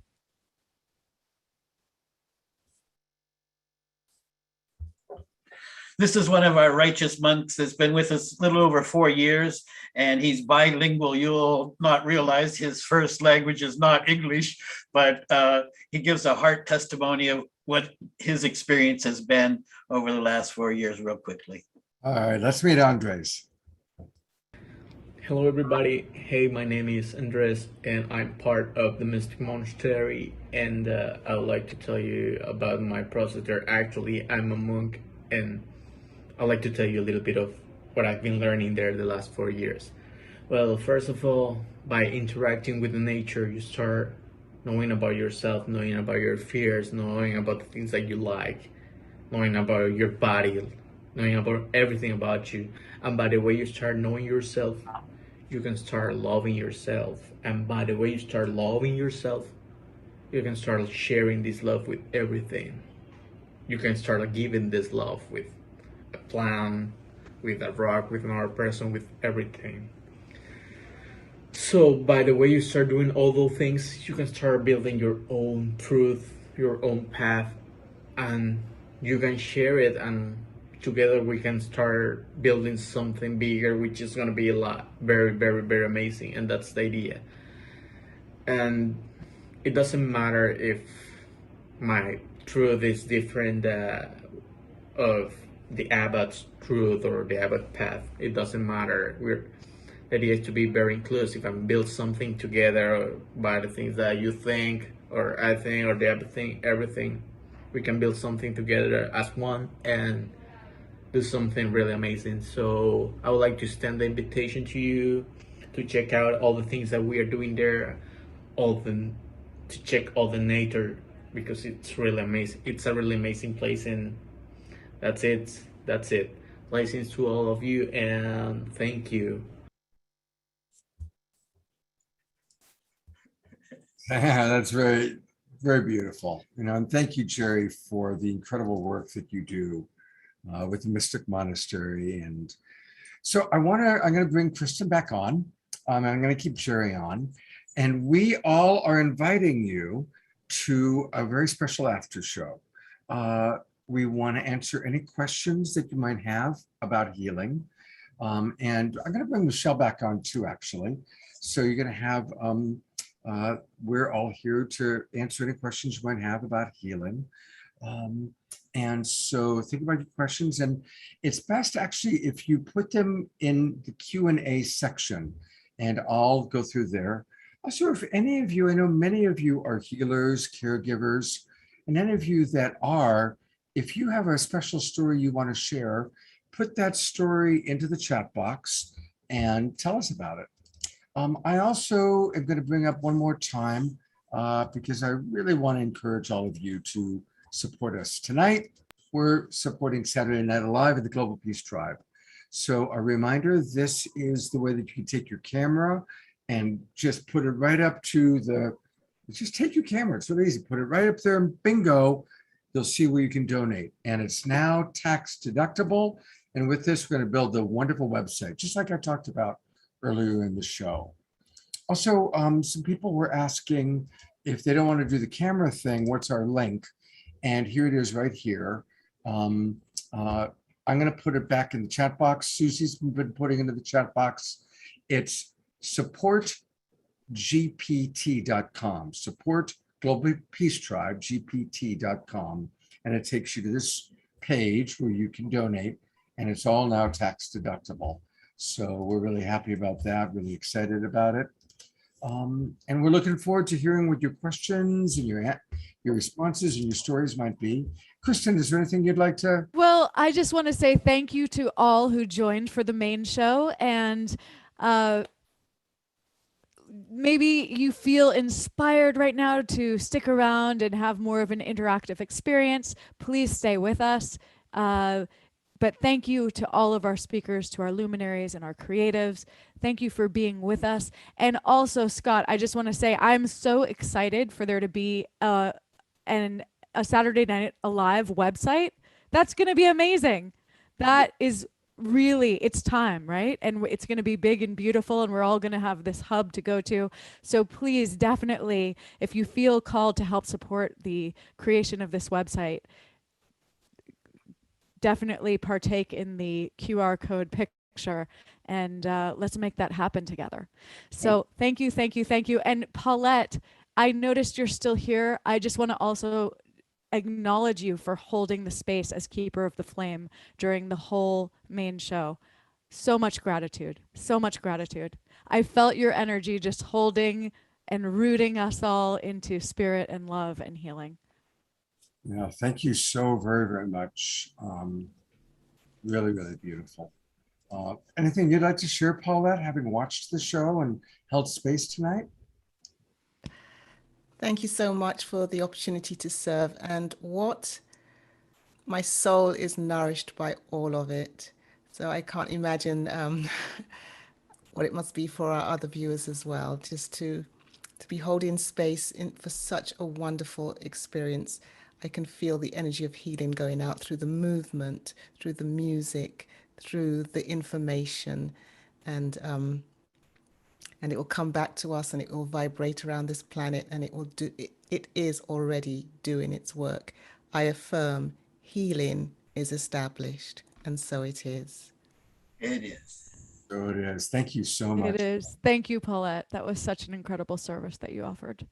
And as we're doing thank yous, Jay Mayer has created a lovely thank you video for us.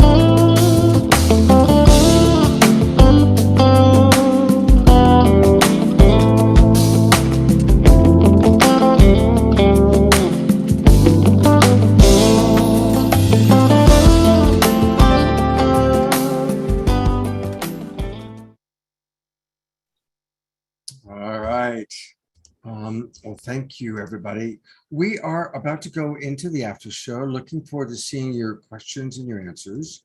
And we also do want to share with people a little bit about our upcoming events. And we're really excited about something that's happening on Tuesday night. On Tuesday night, we are going to have Neil Donald Walsh with us. And Neil's become kind of a regular who's been on Saturday Night Live several times.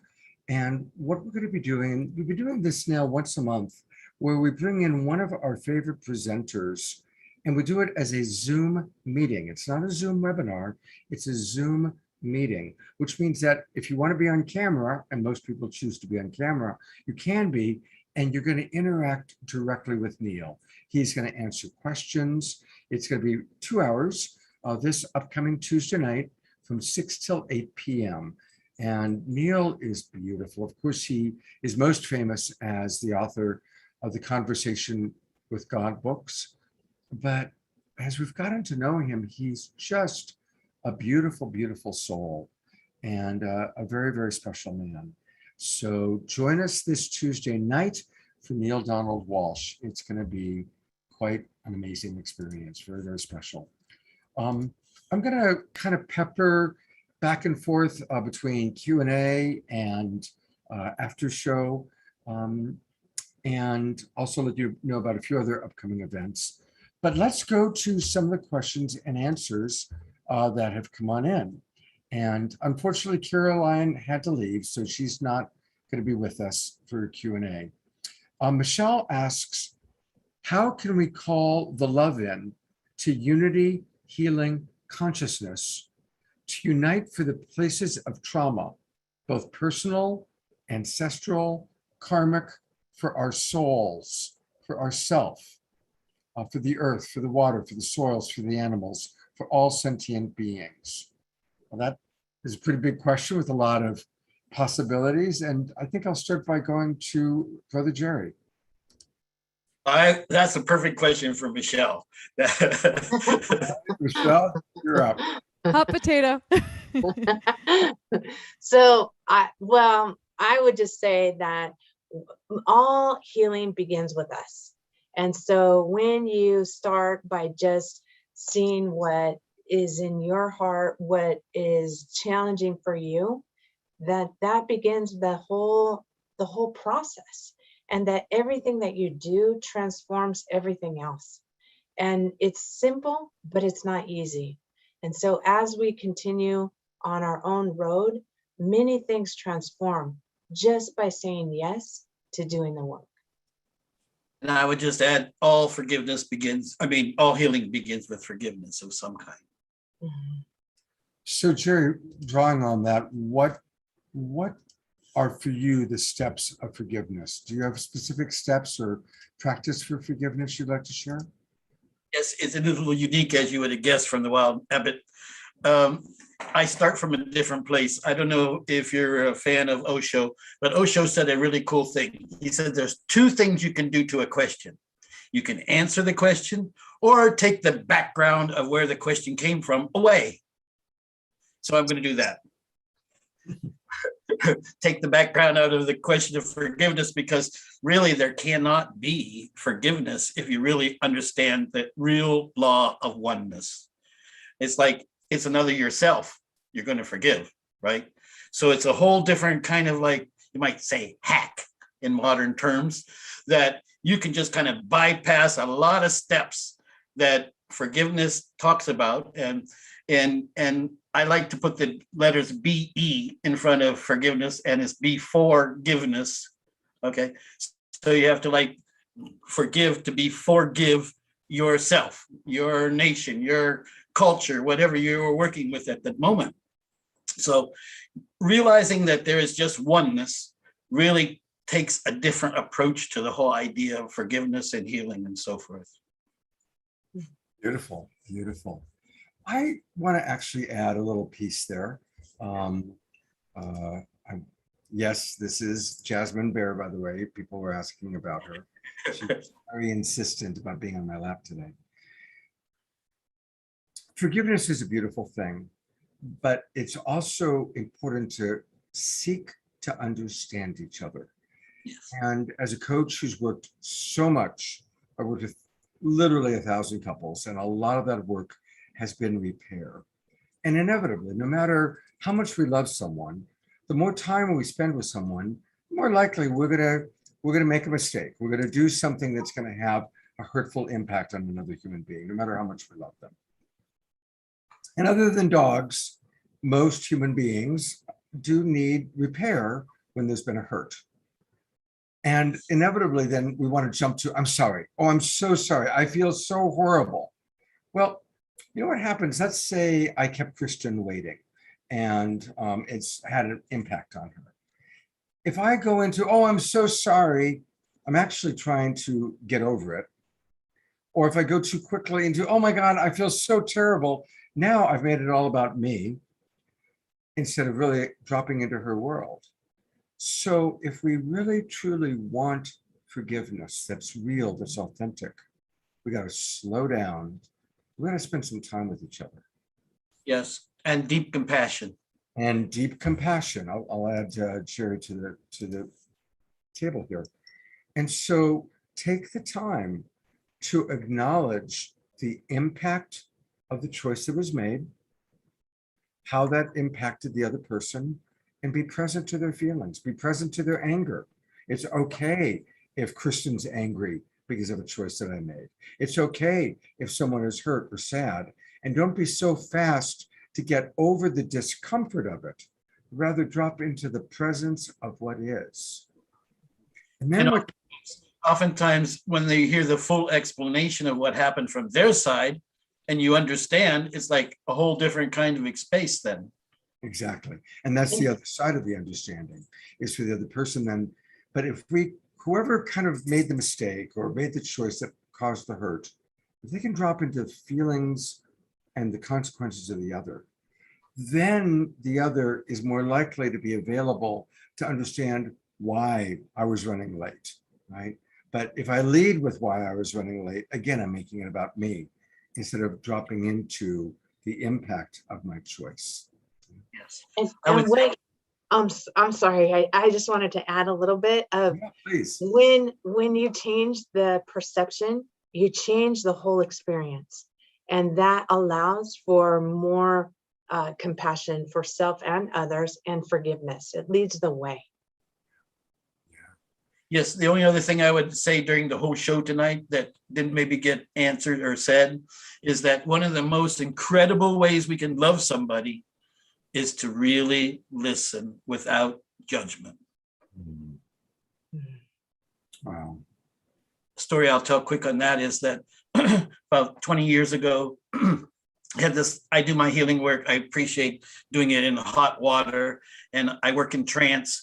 And so this little tiny lady, 120 pounds, started just like pounding the water, flailing and flailing. And my team, they all tried to hold her down. I said, no, just keep her head above the water. And because I knew she wasn't going to last long. Quick story, I took her out of the water, landed her on the land. And when I saw that she was present, I asked her, what was that about? She told me, hang on, guys. She told me that at 8 years old, she was offered as a human sacrifice. And because she survived, her father, quote, quote, locked her in an abandoned car yard on the 3rd level of abandoned car yard. Here's the kicker of the story, guys. She'd been 20 some years in counseling, and she told me that I was the first one she had ever told that story to. That she felt safe enough. Wow, that's powerful. That's powerful, Jerry. So there's an interesting question which actually leads to something I wanted to let people know about. But before I do that, Michelle, there's a request. Laura has requested if you would share a letting go ceremony. So in a moment or two, after I answer this question and promote something, would you like to lead a letting go ceremony for everybody? Sure. So. Well, in a moment. Yeah. Oh, sorry. Go ahead. So Karen P asks, the vaccination question is being debated everywhere. I'm wondering if anyone there wants to share a perspective. Well, it just so happens, because it's being debated, that next Friday night on my Straight Talk show, we're going to tackle that.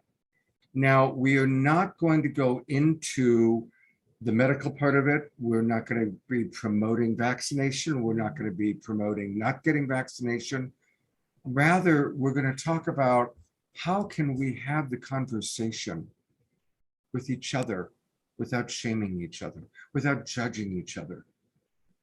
It's breaking my heart to see how many people, families, friends, are splitting apart because they have such different belief systems about to vax or not to vax. And so next Friday night, I'm bringing in John Kenyon, who's a leading teacher of nonviolent communication. I'm bringing in Jonathan Robinson, best-selling author, and probably another person or two. Larissa Stowe is going to join us. And we're going to have a conversation with each other and with you about how can we talk about this very dynamic topic without falling into judgment, without falling into shame. So please, I want to encourage everybody, join our Straight Talk show. That's next Friday night. It's at 7:30 p.m. Oh, they put on the wrong date.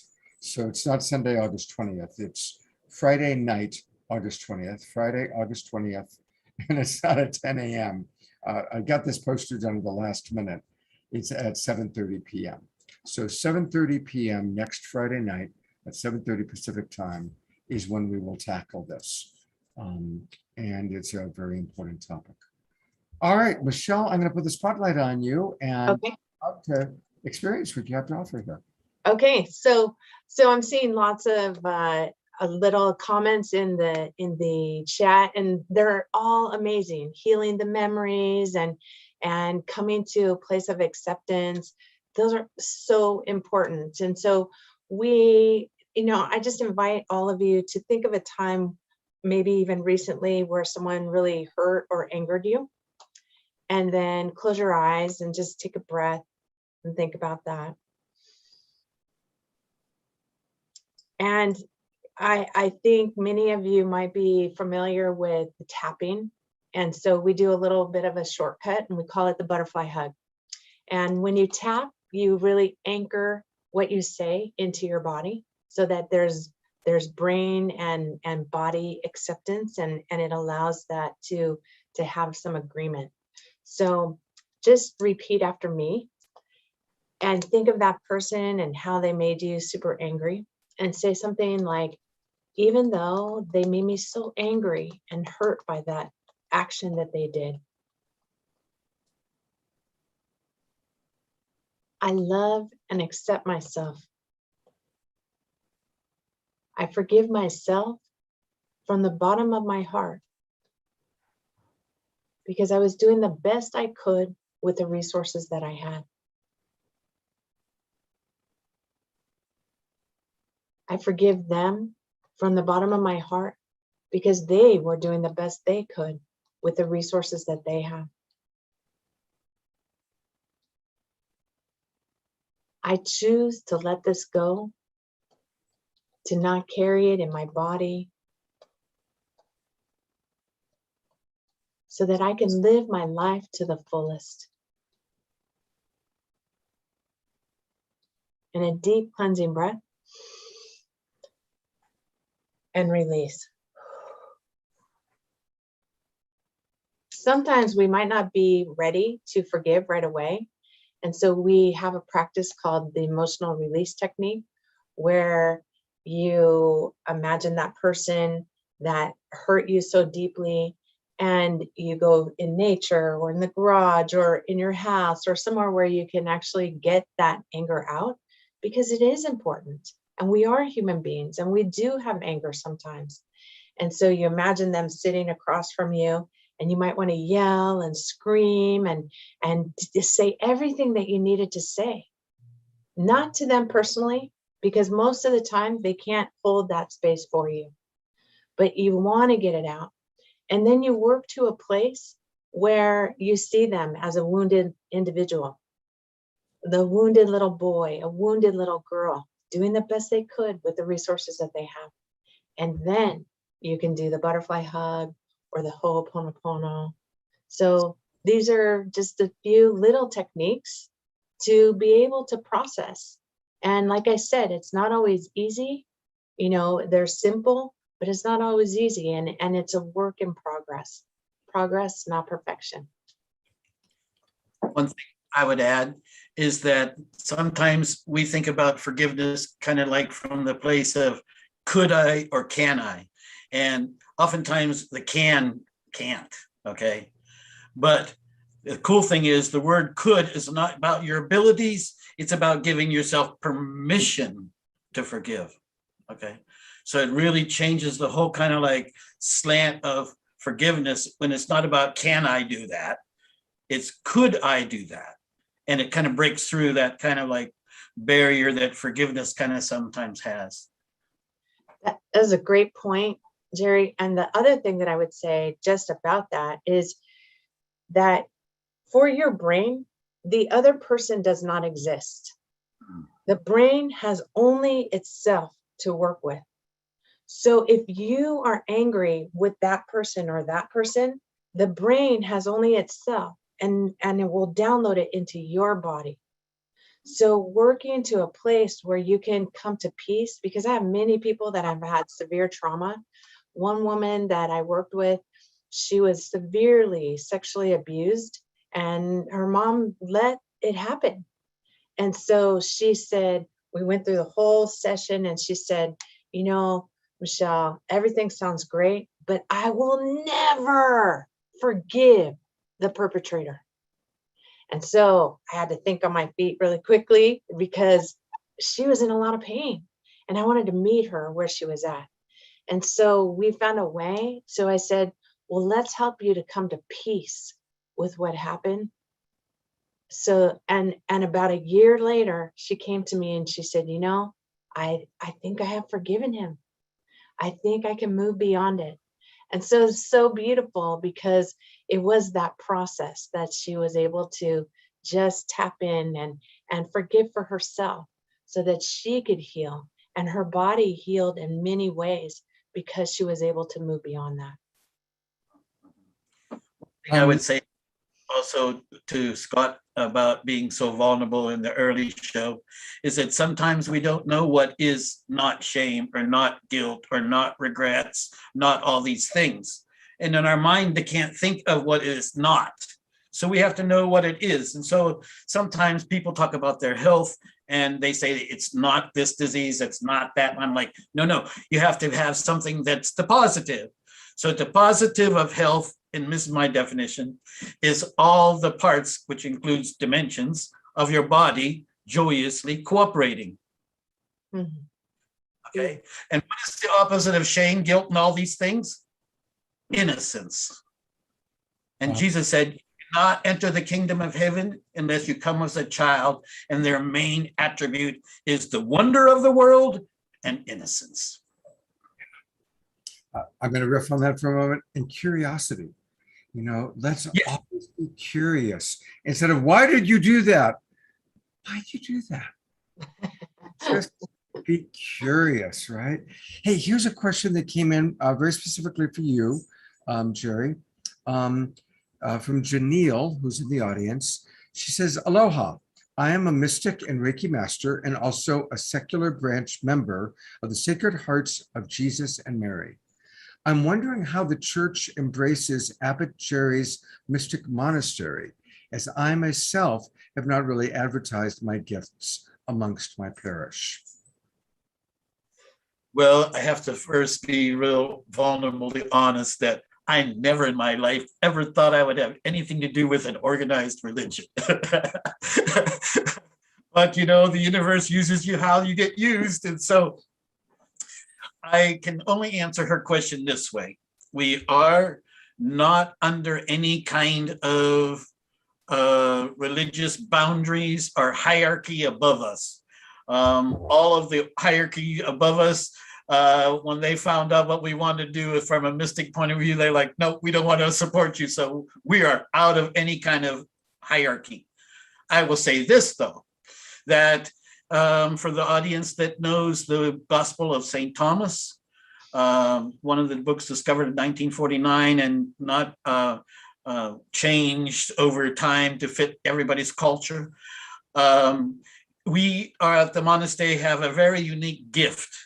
And again, if it wouldn't have come from the universe, we couldn't have had it because it's a 2,000-year-long gift. If you can imagine, I am actually ordained and anointed under the same anointing that comes all the way from St. Thomas in India in 54 AD. So that's kind of the lineage we have, very directed, I'll have to say, also by St. Germain. From the very beginning of this project, St. Germain has been the main guide for the whole development for the last thousands of years, however long it's been in process. Oh, beautiful. Somebody asked what my Sacred Sunday show is going to be. Thank you very much. And it's going to be Deborah Poneman. You might recall, those of you who watched last week's show, we had Deborah on speaking as a doctor, but really her main thing is teaching how to have greater success and abundance. So join me tomorrow morning at 10 o'clock in the morning. And it's going to be a really dynamic conversation with Deborah Poneman. She's the founder of Yes to Success seminars. That's Sunday morning, 10 o'clock Pacific time. We will take questions from the audience, but it's important for you to go into the Zoom room. And I will post the link in the Zoom room or for the Zoom room to you in a little bit. So come on into the Zoom room, join us. We will take questions. I want to let people know about a couple of other things, including next week's show. It's going to be really powerful. And so here is a video that our team, I want to thank our wonderful team of Alan and Son, Diana Maxwell, and Teresa Collins, who put together the promo video for next week's show. Let's take a look at it. There is a new science, inspiring a new story and giving birth to a new song. The emerging new science is a cosmology of consciousness and of love. It tells a new yet ancient story of interconnectedness and meaning, and is inviting us to sing a new song together that co-creates and interweaves with the song lines of a new earth and aligns with the evolutionary impulse of the entire cosmos.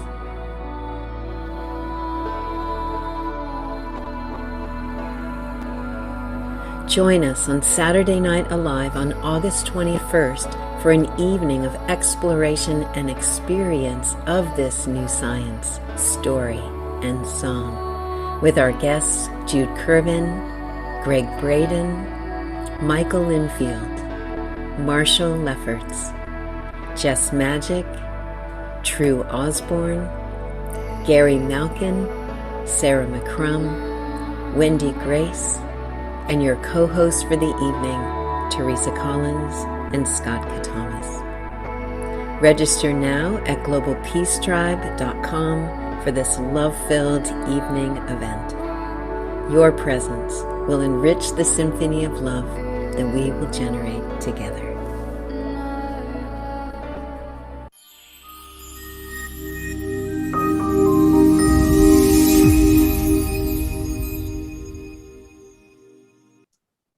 So definitely join us next Saturday. And I do apologize. Zoom has changed their settings, and I'm going to have to figure it out because there's weird things happening that have never happened before when I'm showing my videos. So I apologize for that. It, as best as I can tell, is a change in the Zoom settings that we're going to have to figure out. But please do join us. And again, remember that you can get a double dose of Global Coherence next Saturday. Do come during the day at noon Pacific time, 3 o'clock Eastern. Jude and Gary Malkin and Teresa Collins and Claudia Weiss. It's going to be very powerful. And then do join us Saturday night where we have all of those people as well as Greg Braden and several others. We're going to have time for just one more question. I'm actually going to share something that came in to our chat box.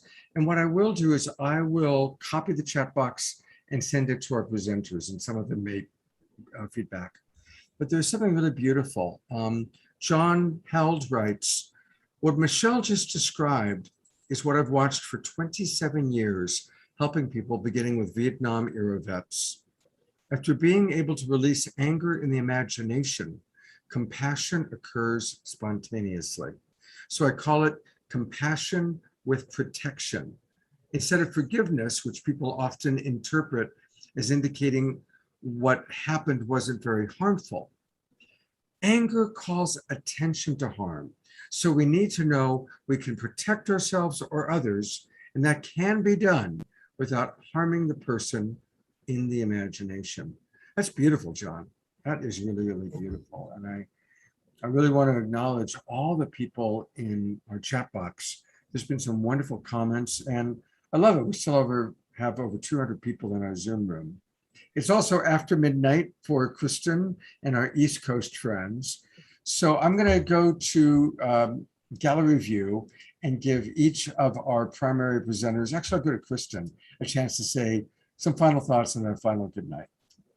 Oh, well, thank you, Scott. Yes, it's getting late here, but I feel still awake in my heart. And it's been beautiful to be here tonight. So many deep, profound, loving, healing thoughts, vibrations shared. When we come together like this, when we listen to each other, when we are willing to be present, both to bliss, but also present to the challenges and present to the uncomfortable moments with each other and the world, that new kind of presence that we are learning to attune to is the highest form of love. Our willingness to be present to whatever comes in this moment. And in that, knowing that we can handle and face and love ourselves into every moment. I just feel so inspired by so many of the thoughts that were shared tonight, and I just wanted to share that last feeling that I had. So thank you, thank you, thank you. And may we just continue to meet like this with open arms, open hearts, open spirits, and a willingness to love on ever more higher levels each time. Oh. Kristen, just came in. I noticed throughout the night, so many people saying, I love Kristen as a co-host. Kristen is great. And so one of our regulars, Ayada, writes, Kristen, I so enjoyed your co-hosting tonight. Your presence is always uplifting and deeply loving. Thank you. And I think that she speaks for the 1,000 people who watched the show tonight and all that will watch the replay. It's absolutely true. Thank you so much. Ayada? Ayada, her yes. name? Ayana. Ayada, with a T. Ayada. Beautiful name. Thank you so much. Ayada. Wow. Sounds like a song. Somebody else just wrote, well, it's all coming in now. Kristen's a great host. We love Kristen. Kristen speaks truth. So I energy hug you guys. Big energy. Let's just energy hug each other for a minute. Oh, we have to just keep the hugs flowing, right? I think we're all starving for hugs these days. Yes. Oh, no kidding. Yeah. I love you. Love you so much, Kristen. Thank you so much. Thank you, Scott. It's always it's a joy to work with you and to be your friend. And that's true. Thank you to Saturday Night Alive for all that you do. You have built an empowered, loving community, and I just love playing in this field with you. Thank you, Scott. Michelle, can I give you a chance? Any last thoughts you'd like to share?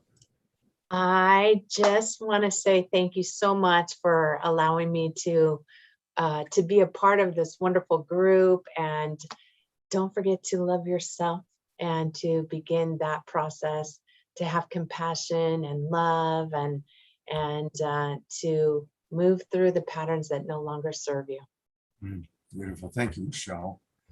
And our dear friend and our sponsor, Jerry. Any final thoughts, Jerry? Yes, recently I had some t-shirts made up. Actually, they were polo shirts that said, learning to love yourself is the beginning of a lifelong romance.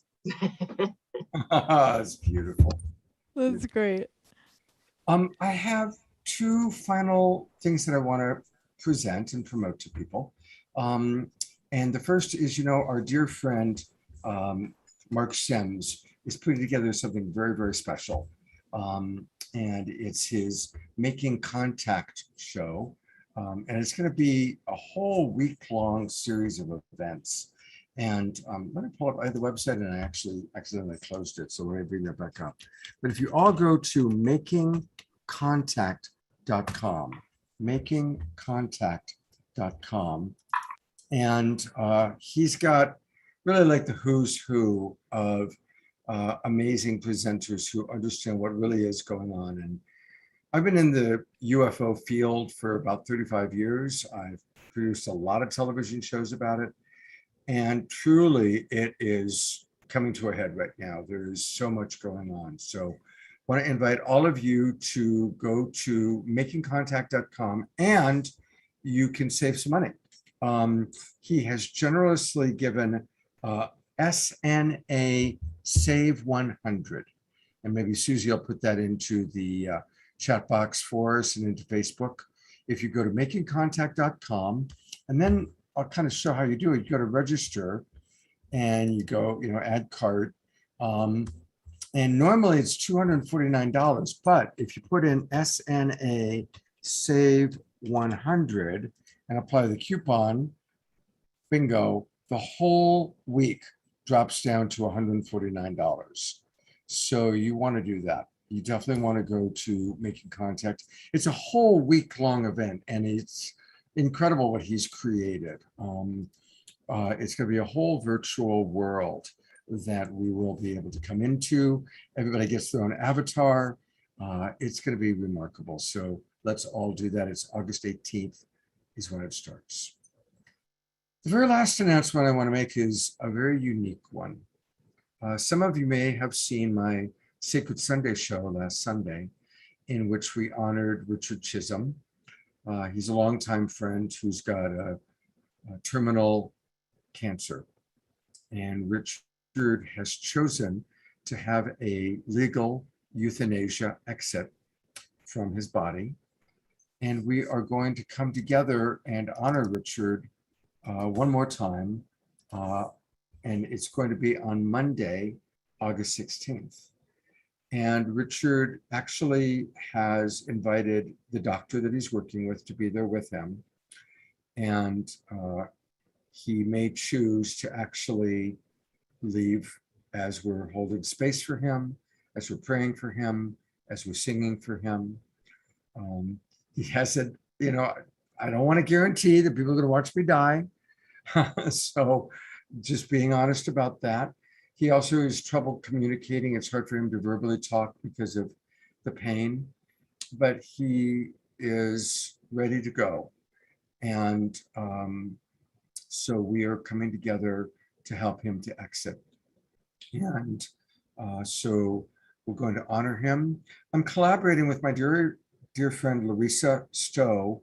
And we're actually going to be carrying it at the same time that she has her weekly Shakti Love Warriors program, which she does every day at 11 o'clock.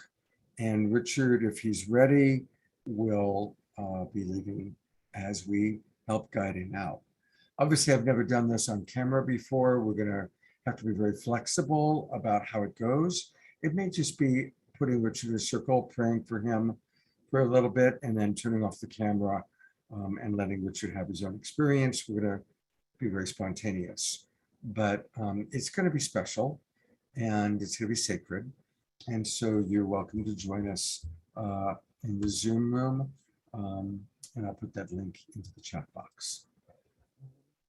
And it's, as we look at all these different experiences, whether it's Richard leaving his body in a conscious way, as we all see him through to the next side, to the other side, whether it's a conversation with Neil Donald Walsh, whether it's a conversation with Deborah Poneman, or Making Contact week-long, or next week's Global Coherence Pulse. Look at how many wonderful, amazing things we are all doing together as the Global Peace Tribe. And this is our time. It's our time to come together, to support each other, to support the wild Abbot Jerry and the Mystic Monastery. And I just want to thank all of you who are watching. And it's amazing, we still have 185 people with us. And that's just in the Zoom room. And then, of course, all of you watching on Facebook, and the thousands that will watch the replay. More and more people are watching our replay. Thank you. Thank you. Thank you for being part of this tribe. Thank you for your commitment to playing your role in changing consciousness, waking up, the role that we're all playing as we do our personal work and as we do whatever our Dharma is. And for some of you, it's a time of rest. For some of you, it's a time of activity. There's no right or wrong. Just tune in, ask, what would love do through me today? What would love do through me today? So I don't know, I'll be seeing all of you one way or another, whether it's tomorrow in my Sacred Sunday show, Monday as we say goodbye to Richard, Tuesday with Neil Donald Walsh, later in the week when Making Contact begins, or next Friday night as we talk about how to communicate in a loving way, whether you're anti-vax or pro-vax, it doesn't matter. Let's learn how to talk about it in a way that's honoring of all belief systems. And of course, next Saturday, a full day of Global Coherence Pulse with Teresa Collins, Greg Braden, and many other luminaries. Thank you, everybody, for watching. Thank you again, Mystic Monastery and the Wild Abbot. Thank you, everybody, for joining us. I will save the chat. I will send it out to everybody. Oh my God, Kristen's still here. So I will go to gallery view one last time. Michelle is still here. And Susie, thank you, Susie, so much for all your wonderful work of sharing with people. Thank you so much. Good night, everybody. Have a beautiful weekend. And I'll see you hopefully